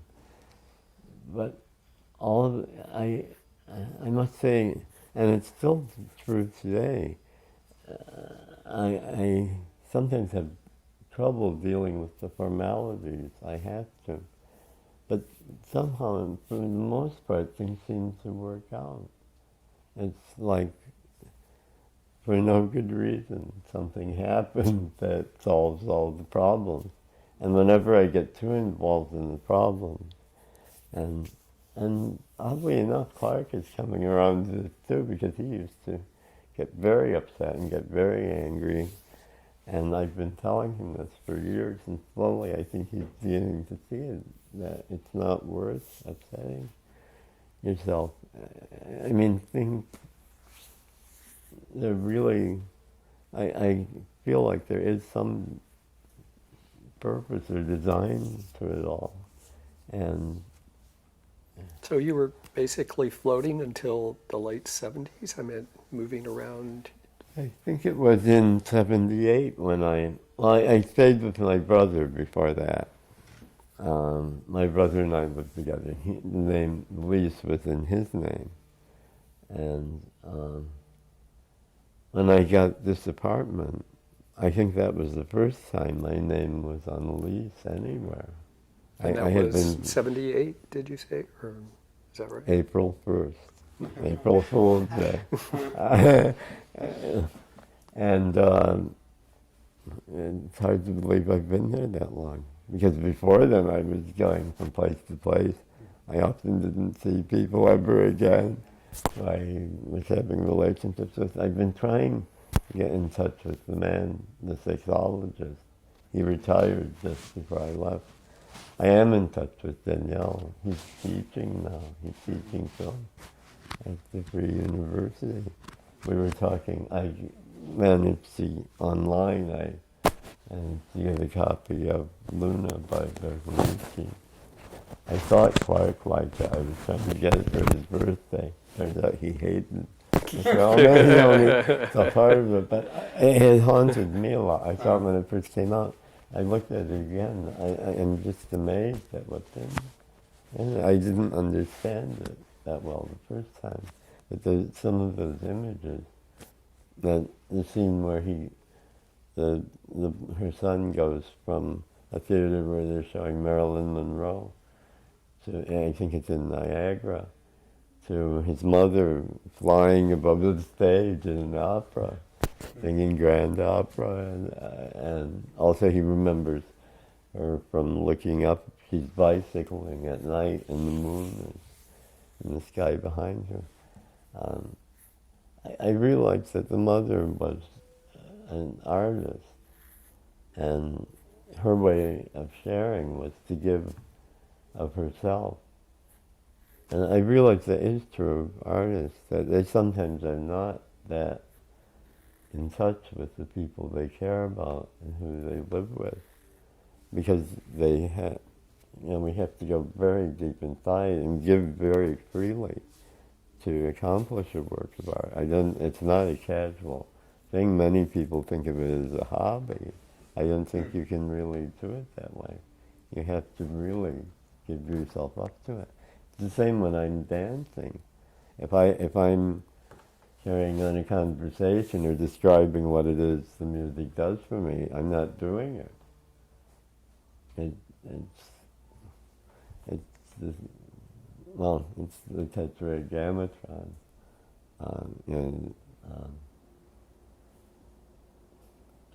This I got from my brother, that one book of Genesis, they thought they shouldn't name the highest that they believed in, what we would call God or Lord today, because they felt that any word became an obstacle, that you had to experience it to know it.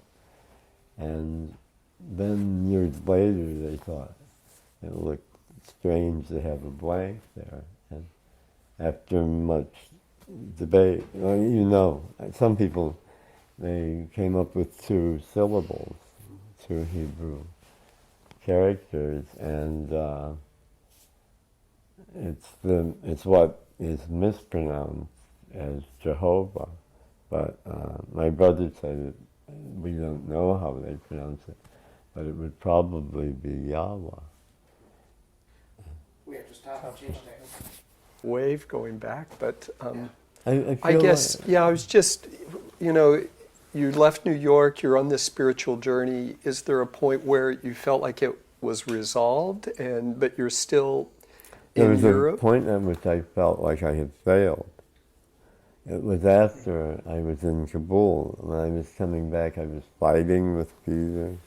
But we had gone, he didn't speak that much English when we started the journey, and I spoke more Dutch than German. So we communicated a lot, and we used to meditate on each other's faces. Somebody told me you shouldn't do that later, and I said, why not? And he said, because you're taking their energy. You don't know what problems they have, and it might be too much for you. It's going to influence your own progress. You have to be more unattached, which is not to say detached. And I saw that very vividly, because when I got back to Berlin, I didn't have a place to stay. Peter was off on some problems of his own, and I would be sitting in a cafe or a coffee house, and it was like being in a storm at sea and being a little paper boat. I was being taught everybody's energy and minds, and it was so turbulent. I mean, people were going out to amuse themselves, and it was like all this aggression and energy and joy, just trying to find an outlet. It was scary. But one night I was in a cafe and a man came in. Around him, it was so still. I mean, he was emanating such centeredness. And he sat down, he was like a light. And people who were uncomfortable with it moved into the next room where card games and everything under the sun, music was going on. And the people who gravitated to him were quiet. And he had a stilling effect on the room. And our eyes met. He knew I could see what he was doing, but he didn't want to fix on it. He was in the center trying to emanate this energy, and I thought, that's where I should be. I was totally lost. I had tried to lose my ego, and I couldn't. I mean, it kept coming back in one way or another, but I did lose it for long periods. And I later realized that's very related to the opening of the third eye. They say it doesn't open all at once, it flutters open. But once it's open, it doesn't go away. It continues. It's like making a film. It's in the background. You may be watching reruns on television, but you know your body and your being circulating in the project you're working on. And it's a lot like that. And I don't know. I mean... And this moment sort of allowed you to sort of move out of what you said, the failure, the sense of failure, or yeah. Yes, and also I realized that I probably had lost my ego. I mean, for periods I had. I didn't even know who I was sometimes. And I could hear other people, I could feel other people's minds. But most people were much stronger than I had pulled all the energy in and I wasn't returning anything. I wasn't giving back. I was just absorbing. And, yes. But the sense that was that what you're trying to express in Faces of the Moon? Oh, in Faces of the Moon, that came, first it was a sexual fantasy, or an erotic fantasy, and, but then the whole project changed because one night I was very upset when I came home, and it was, I think it was the night I also felt I may have lost my soul. But I began talking to myself in the mirror. And sometimes it was like my face in the mirror was telling me things that I hadn't consciously thought. And sometimes it was like I was telling myself in the mirror. I mean, I went on both sides of it.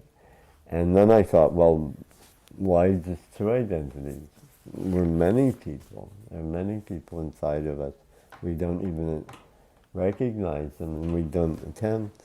And I thought when we understand other people, we're also understanding ourselves. And you can start at either point, but both have to be involved. Something inside each person and something of the outside, and seeing a relation between them.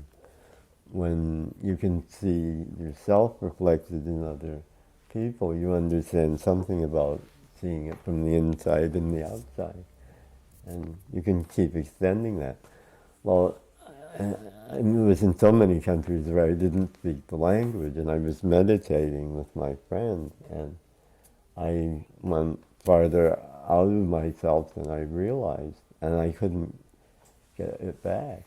Sometimes it was just gone. People were flooding in. I could feel them so strongly, I couldn't shut them out. In fact, learning, I never respected language that much. And I've always thought it was because I was left-handed, and language is learned on the left side of the brain, which dominates right-handed people. So I felt right-handed people had a stronger bond to language. To me, it was always very symbolic, and it wasn't synonymous. It's just like to some people, money represents all the things you can get with money. I had times where I was eating better when I had no money than when I had money. So it wasn't, I didn't feel, I felt the money was symbolic also of what you could do with it. But when I came back to America and realized I had all of this conditioning already in place with American English, and that expression, that I could work with it to express things, I didn't feel that before. And also I felt like a stranger because there were a lot of new expressions and I didn't know what they meant. I remember watching Sesame Street because there's a lot of slang in Sesame Street. I caught up on a lot of slang that way. Well, when you got back, what did you do with yourself? I mean, did you go to work and? No, I scheduled showings. I wrote and asked for showings. People were telling me, oh, these films are being shown a lot more now. There are lots of places you can go. So I got a list of them and wrote to about 50 of them, and 12 or 14 wrote back. And that's how I met Elfriede Fischinger, for instance.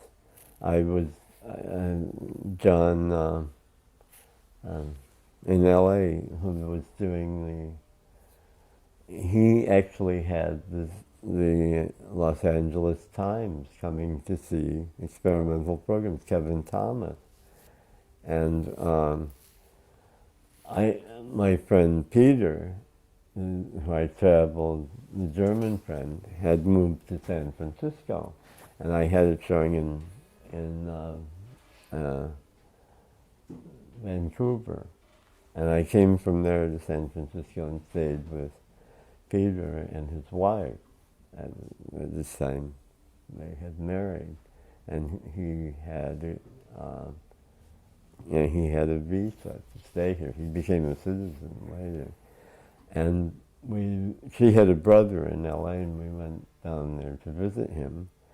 And then just by chance, this Hawaiian gentleman at a gas station where we went to phone her brother in, I think it's Westwood or Wildwood. It's a section of LA. Westwood. Yes. Where UCLA is.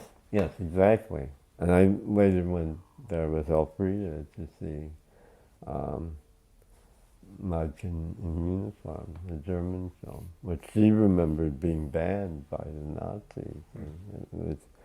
She was lucky to see it at all, and she was thinking back on that time. And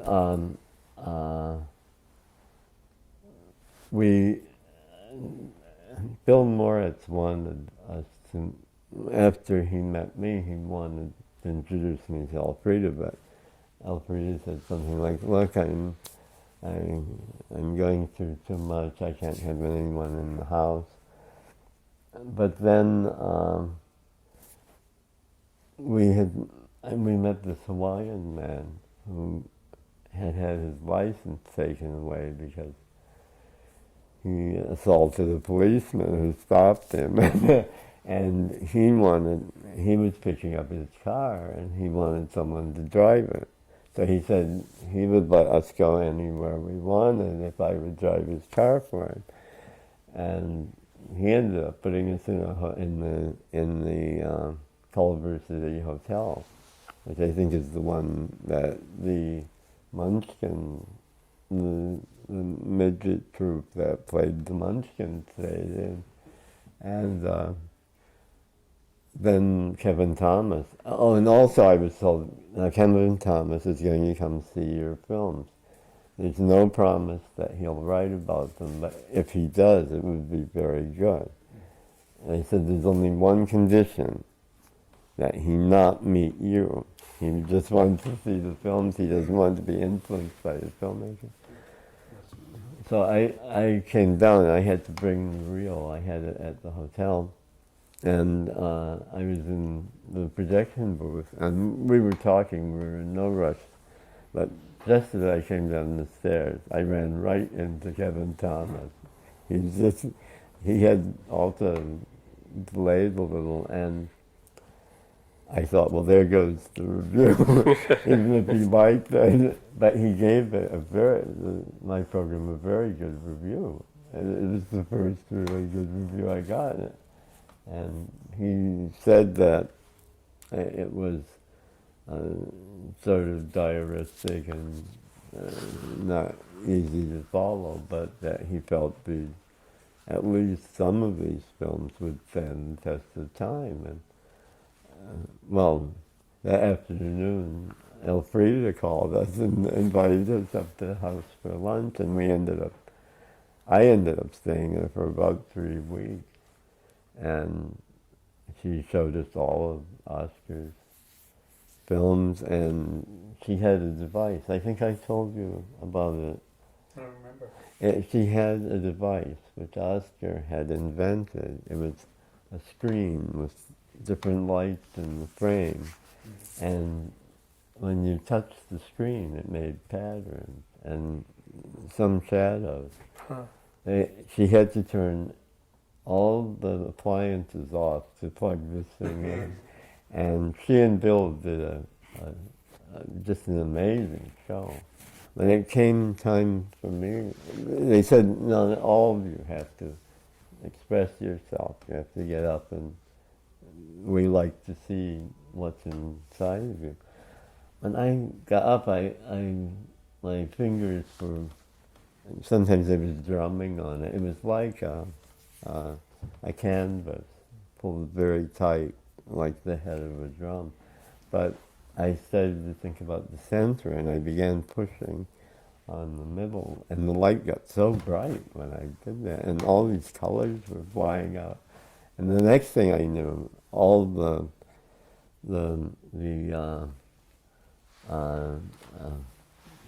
circuit breakers had gone off, and the whole house, the electricity, the whole house was out. They had to go and change. It was very strange. It was a very intense experience, and I remember having a dream where animation was the highest form of expression, and it's true. I mean, he was trying to show pure energy in some of those films. He would start with leaves falling or water swirling, but he would abstract it to the point where it's pure energy. And in meditation, I was striving towards the same thing. I mean, it would break down to that, where you were feeling or seeing the pure energy of things. Many of your video pieces seem to go in that direction. Yes, from I mean, an image I to was the pure trying energy. to do it with film, but it's very expensive. I had to A and B roll everything, and it's much easier with video. Although now I'm getting lazy. The one day I showed you, I mean, it just all of but it's still, I'm able to express things. Well, I have one question, because this is really wonderful in at least getting threads between the video and the early work. Yes. But then there's yes. this middle period of Razorhead, you know, and sort of this exploration of S&M culture. So was this also a journey of Yes. That, can you talk about? That's my brother. My brother was very much into that. And at a time when it wasn't particularly fashionable. I mean, and I began to go. I went with him to several of the clubs, but I couldn't relate to it, and I was scared by S&M mainly because I felt it was hard to express my feelings when I was in love with somebody, and I felt hurt so many times, and like I wasn't understanding people, and they weren't understanding me, and I didn't really know what it was I was looking for, but I just felt like when I met the right person, I would have a relationship that would be perfect, and whenever it fell down, I felt like a failure. But my brother was in acting, so I thought that's why he could do these things, because he would do these outrageous scenes, and I was living with him, and as a result, I eavesdropped on a lot of these scenes. He asked me to film. He liked to shave heads, and he took a long time doing it. He would shave different patterns into the hair, and he would do it over a period of days. And somebody was coming from San Francisco who wanted to get a shave. And he asked if I would please come. He would buy me 2 rolls of whatever film I wanted, if I would come and film it. And he had another friend doing it on video with one of those old tube-type video cameras, where the tubes sometimes burned out and you would get a permanent burn in the picture. And, well, so I mean, that technology with video I thought was very unwieldy to work with, and the resulting picture wasn't all that clear. But it introduced the idea of video, and there's a moment where I was filming what he was taping on the monitor. My brother and I always had a very, we were often mistaken for one another when we were growing up, even though I don't think we looked that much alike. He had a very high IQ, and I always felt that I didn't compare well to him, and I always felt very hurt by it. But I realized a lot of it was in my mind. He was very well read. I wouldn't even attempt to compete with him, and I was often put in the position of competing with him. He was older? No, I was. And that made it even worse. and like when I met him again, he had a beard, and I didn't. He looked older, and he could speak with a very authoritative voice. He had studied speech. I mean, he could have a resounding Orson Welles type voice if he wanted to, and it was very intimidating.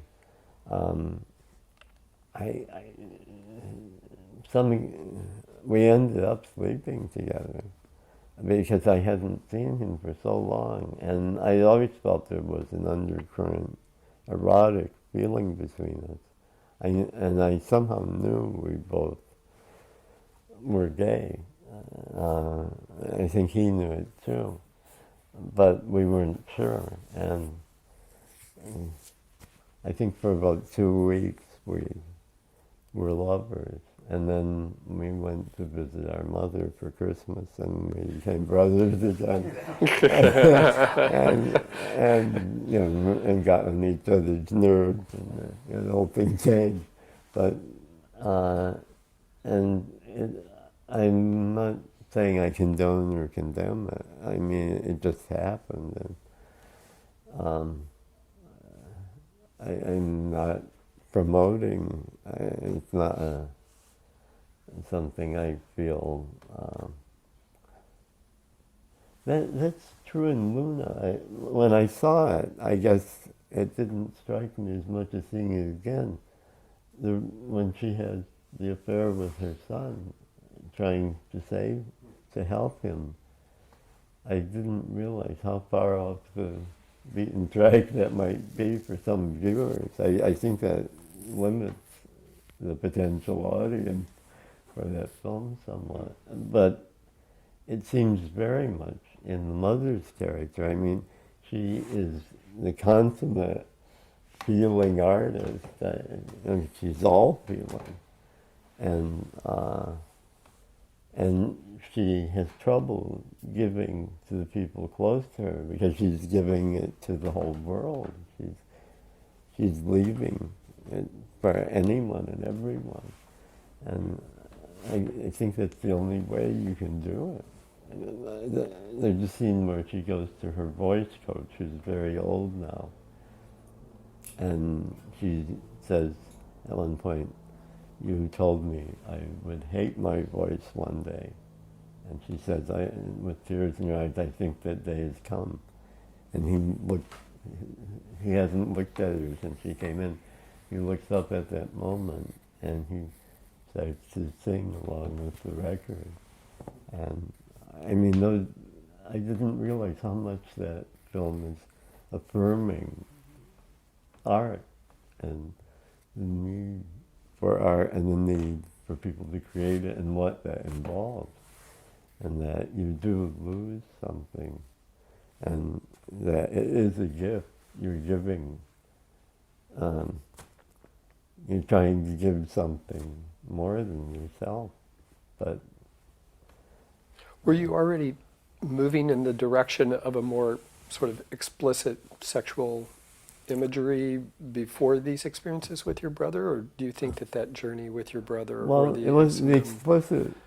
I was always trying to be more explicit because it seemed to me the whole problem with sexuality was that people weren't saying things. It wasn't considered proper to say things.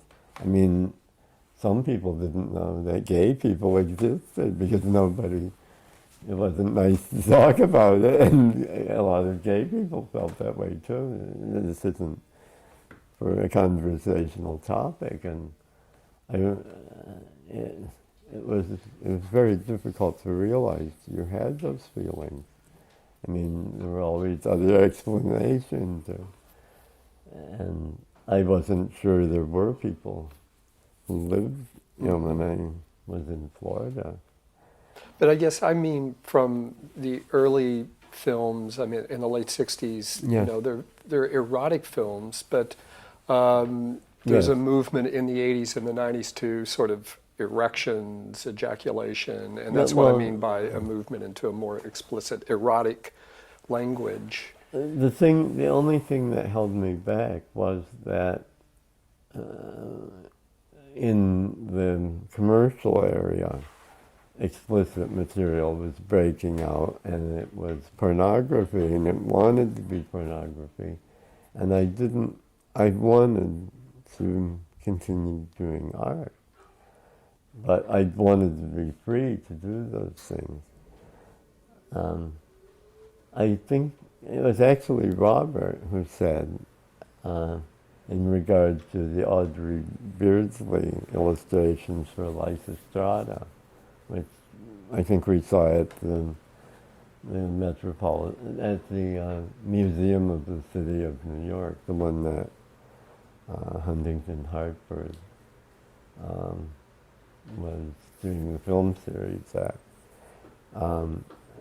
He said he would like to do a film like that, to exaggerate the genitals and have all the men have big erections, just because that was the most unthinkable thing, and that had an influence on me. I thought I have to be that free, that I can do something like that. So I tried to engage in projects and certainly in Robert's film, I had no clothes on. I'd never been seen by those many people.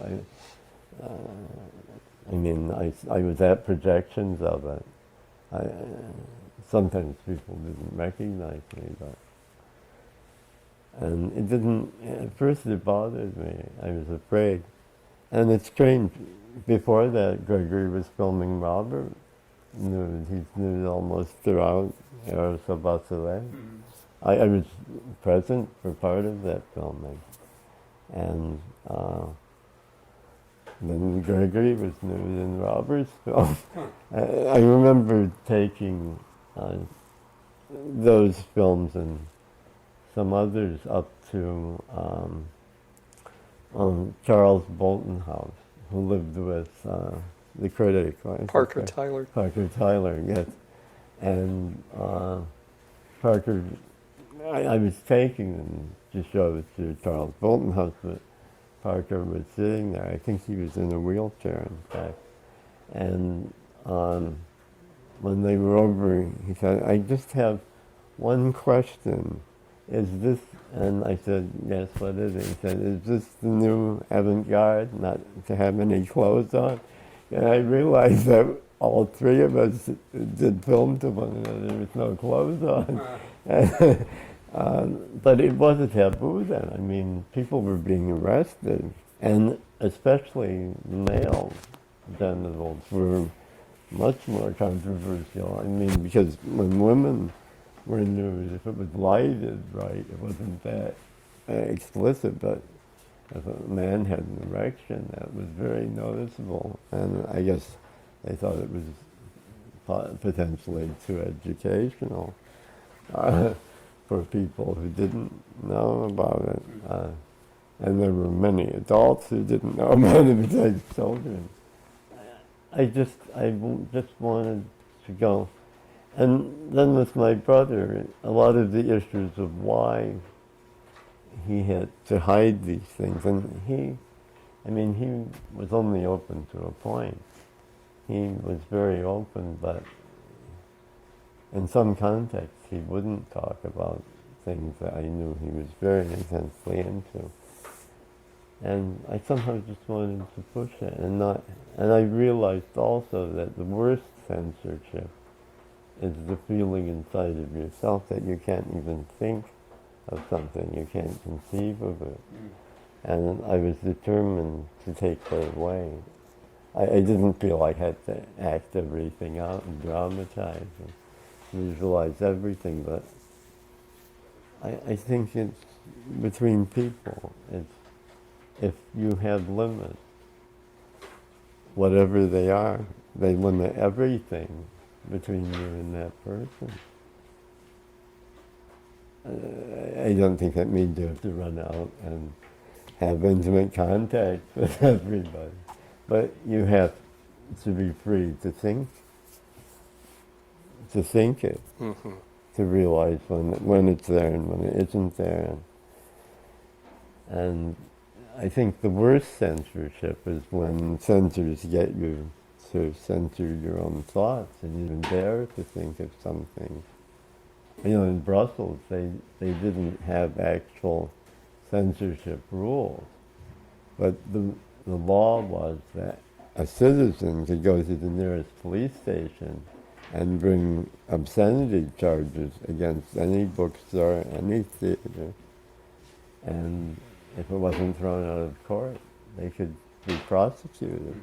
As a result, many theaters cut the films themselves. It wasn't the censor, and the theater was afraid to show something. I saw a film where a scene on the front, displayed on a big billboard on the front of the theater, wasn't even in the film. The owner had cut it out because he was afraid he would be thrown in jail. And yes, I mean, I'm not at that stage now, but I went through a lot of things and I had a lot of experiences. And I don't think I would have a lot of them again. It's like the traveling I did. I'm glad I did it, but 10 years later I couldn't imagine myself hitchhiking to Kabul and back. I mean, I just can't picture it. I wouldn't even think to set out in that direction. I'm looking for more stability, if anything. And I mean, the nature of reality is that it's in constant flux. Matter, the more you become aware of what matter is, the more you become aware that it doesn't remain the same. It's very dynamic and constantly changing. And I guess I believe that without spirit, what you would call spirit or soul, it's just matter. I don't think the brain can ever be the mind. The mind might be in the brain, it might be a function of the brain, but I think matter is animated by spirit to some extent. I always feel that I don't know if it's true, I've been saying it for years. After I lived in Europe, I felt that the fact that the Puritans were very prominent in the first colonies has a great influence on American culture. In none of the European countries I lived in did I feel that dichotomy between spirit and flesh. That I think that comes from the Puritans, and I think that's part of their heritage in this country. I mean, to some people, nudity is sin and sex and eroticism, and in Europe it doesn't signify that. You have ads for shampoos and body soap where they have nude, somebody nude in the ad, and it's not sexual. It's just to sell the soap. I mean, they are using the nudity, I suppose, to catch people's attention, but it doesn't signify sin and all of these other things. And it's not necessarily erotic. I remember seeing a drama where about a family where every member of the family was seen nude at some point, and because it would show them take a shower, and they took their clothes off and went in the shower. And it seemed perfectly natural. There's no reason why they should cut away. But it wasn't erotic. There wasn't anything erotic about it. It was very everyday. And at that time, I couldn't imagine that drama being broadcast here, because it would have signified eroticism to almost every viewer. It seemed like a cultural difference. I don't think it was even remarked there. It was on German television. I don't even remember the name of it. But well, the early films seem very romantic. I mean, the male body is beautiful, and again, the layers of sort of coloring or water, keeps them in kind of this very spiritual, beautiful, romantic place. And then the later films, the 90 ones, there's something that's very, I'm avoiding the word harsh, but maybe I can't think of another word, that there's a real shift that's almost where you think of the romantics versus the decadence, that it's almost like the decadence of comes out in the later work. Romantic decadence? Yes. Well, I mean, that's Baudelaire. That whole period. In England, they called it the seeds of evil, or what was the phrase? Well, flowers of evil was what the... But they said that the seeds had blown across the channel from France and were growing in English gardens, in effect. They were, yes. But oh gosh, my mind is blurring out. At a point, everything blurs together. Some of these things I know by rote. Some of them are like a daily reality, whereas it was something I had to come to, and then you look at it differently. I think I realized that period after I got back from Kabul, I felt like I had failed. I mean, like when I saw that man in the cafe, I thought, that's what I should have done, and instead I'm here being tossed around by everyone else's mind, instead of trying to illumine their lives with what I've learned. And I just felt a mess. But later I realized that was part of, in fact, I've often said this, and no one I've said it to has disagreed. I think the moment that we leave our childhood and become adults is the moment when we've made a bad decision for which there is no turning back, and we have to take full responsibility. And it either destroys you or you learn to love yourself and forgive yourself and thereby to forgive other people their shortcomings. And it's not easy. And I think if you're condemning other people, you can't be that much at peace with yourself. I mean, I think one is dependent on the other. And I know people who I feel haven't forgiven themselves.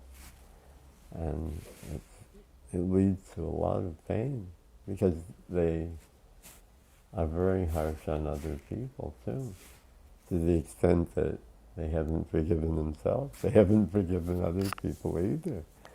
And they eventually find it out. But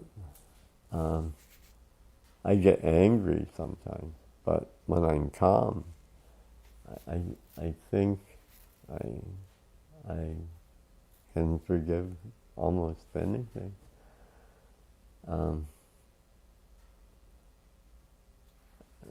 Some things hurt me very deeply, but I can't think of a situation where I don't care about people involved, even people who have caused me hurt. Oh. Yes.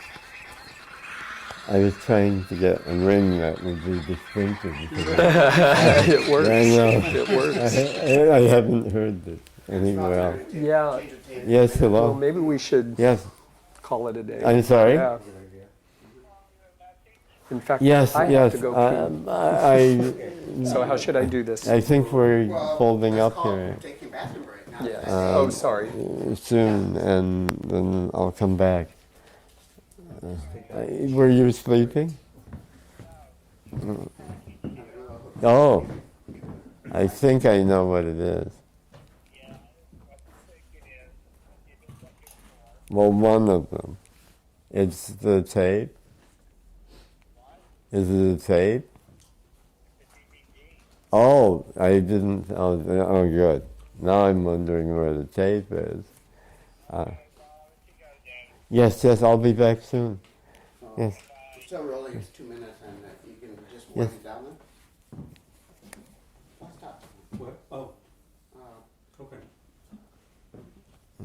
So, wait, the tape's still going? Yeah. Okay, so Tom, I have a question. Yes. I'm having a hard time reconciling this with the S&M in the film. Yes. Well, I suppose the thing is that from the outside, S&M can look very cruel and very, it seems to express hate, but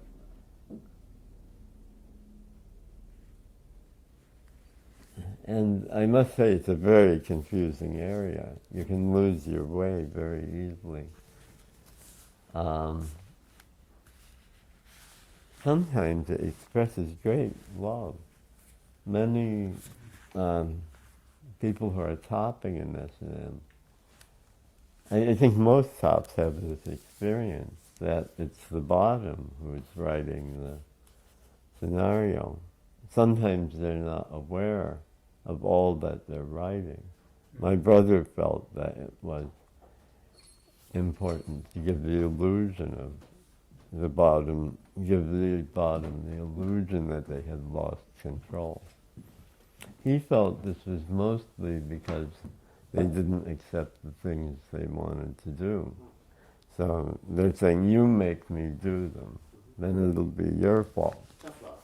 And, yes, but he said that a top, out of love for the bottom, learns the things the bottom needs. And I've been on both sides of that, too. I'm literally out of the tape, but Okay. I could put another tape in, finish the... How do you feel, Tom? I'm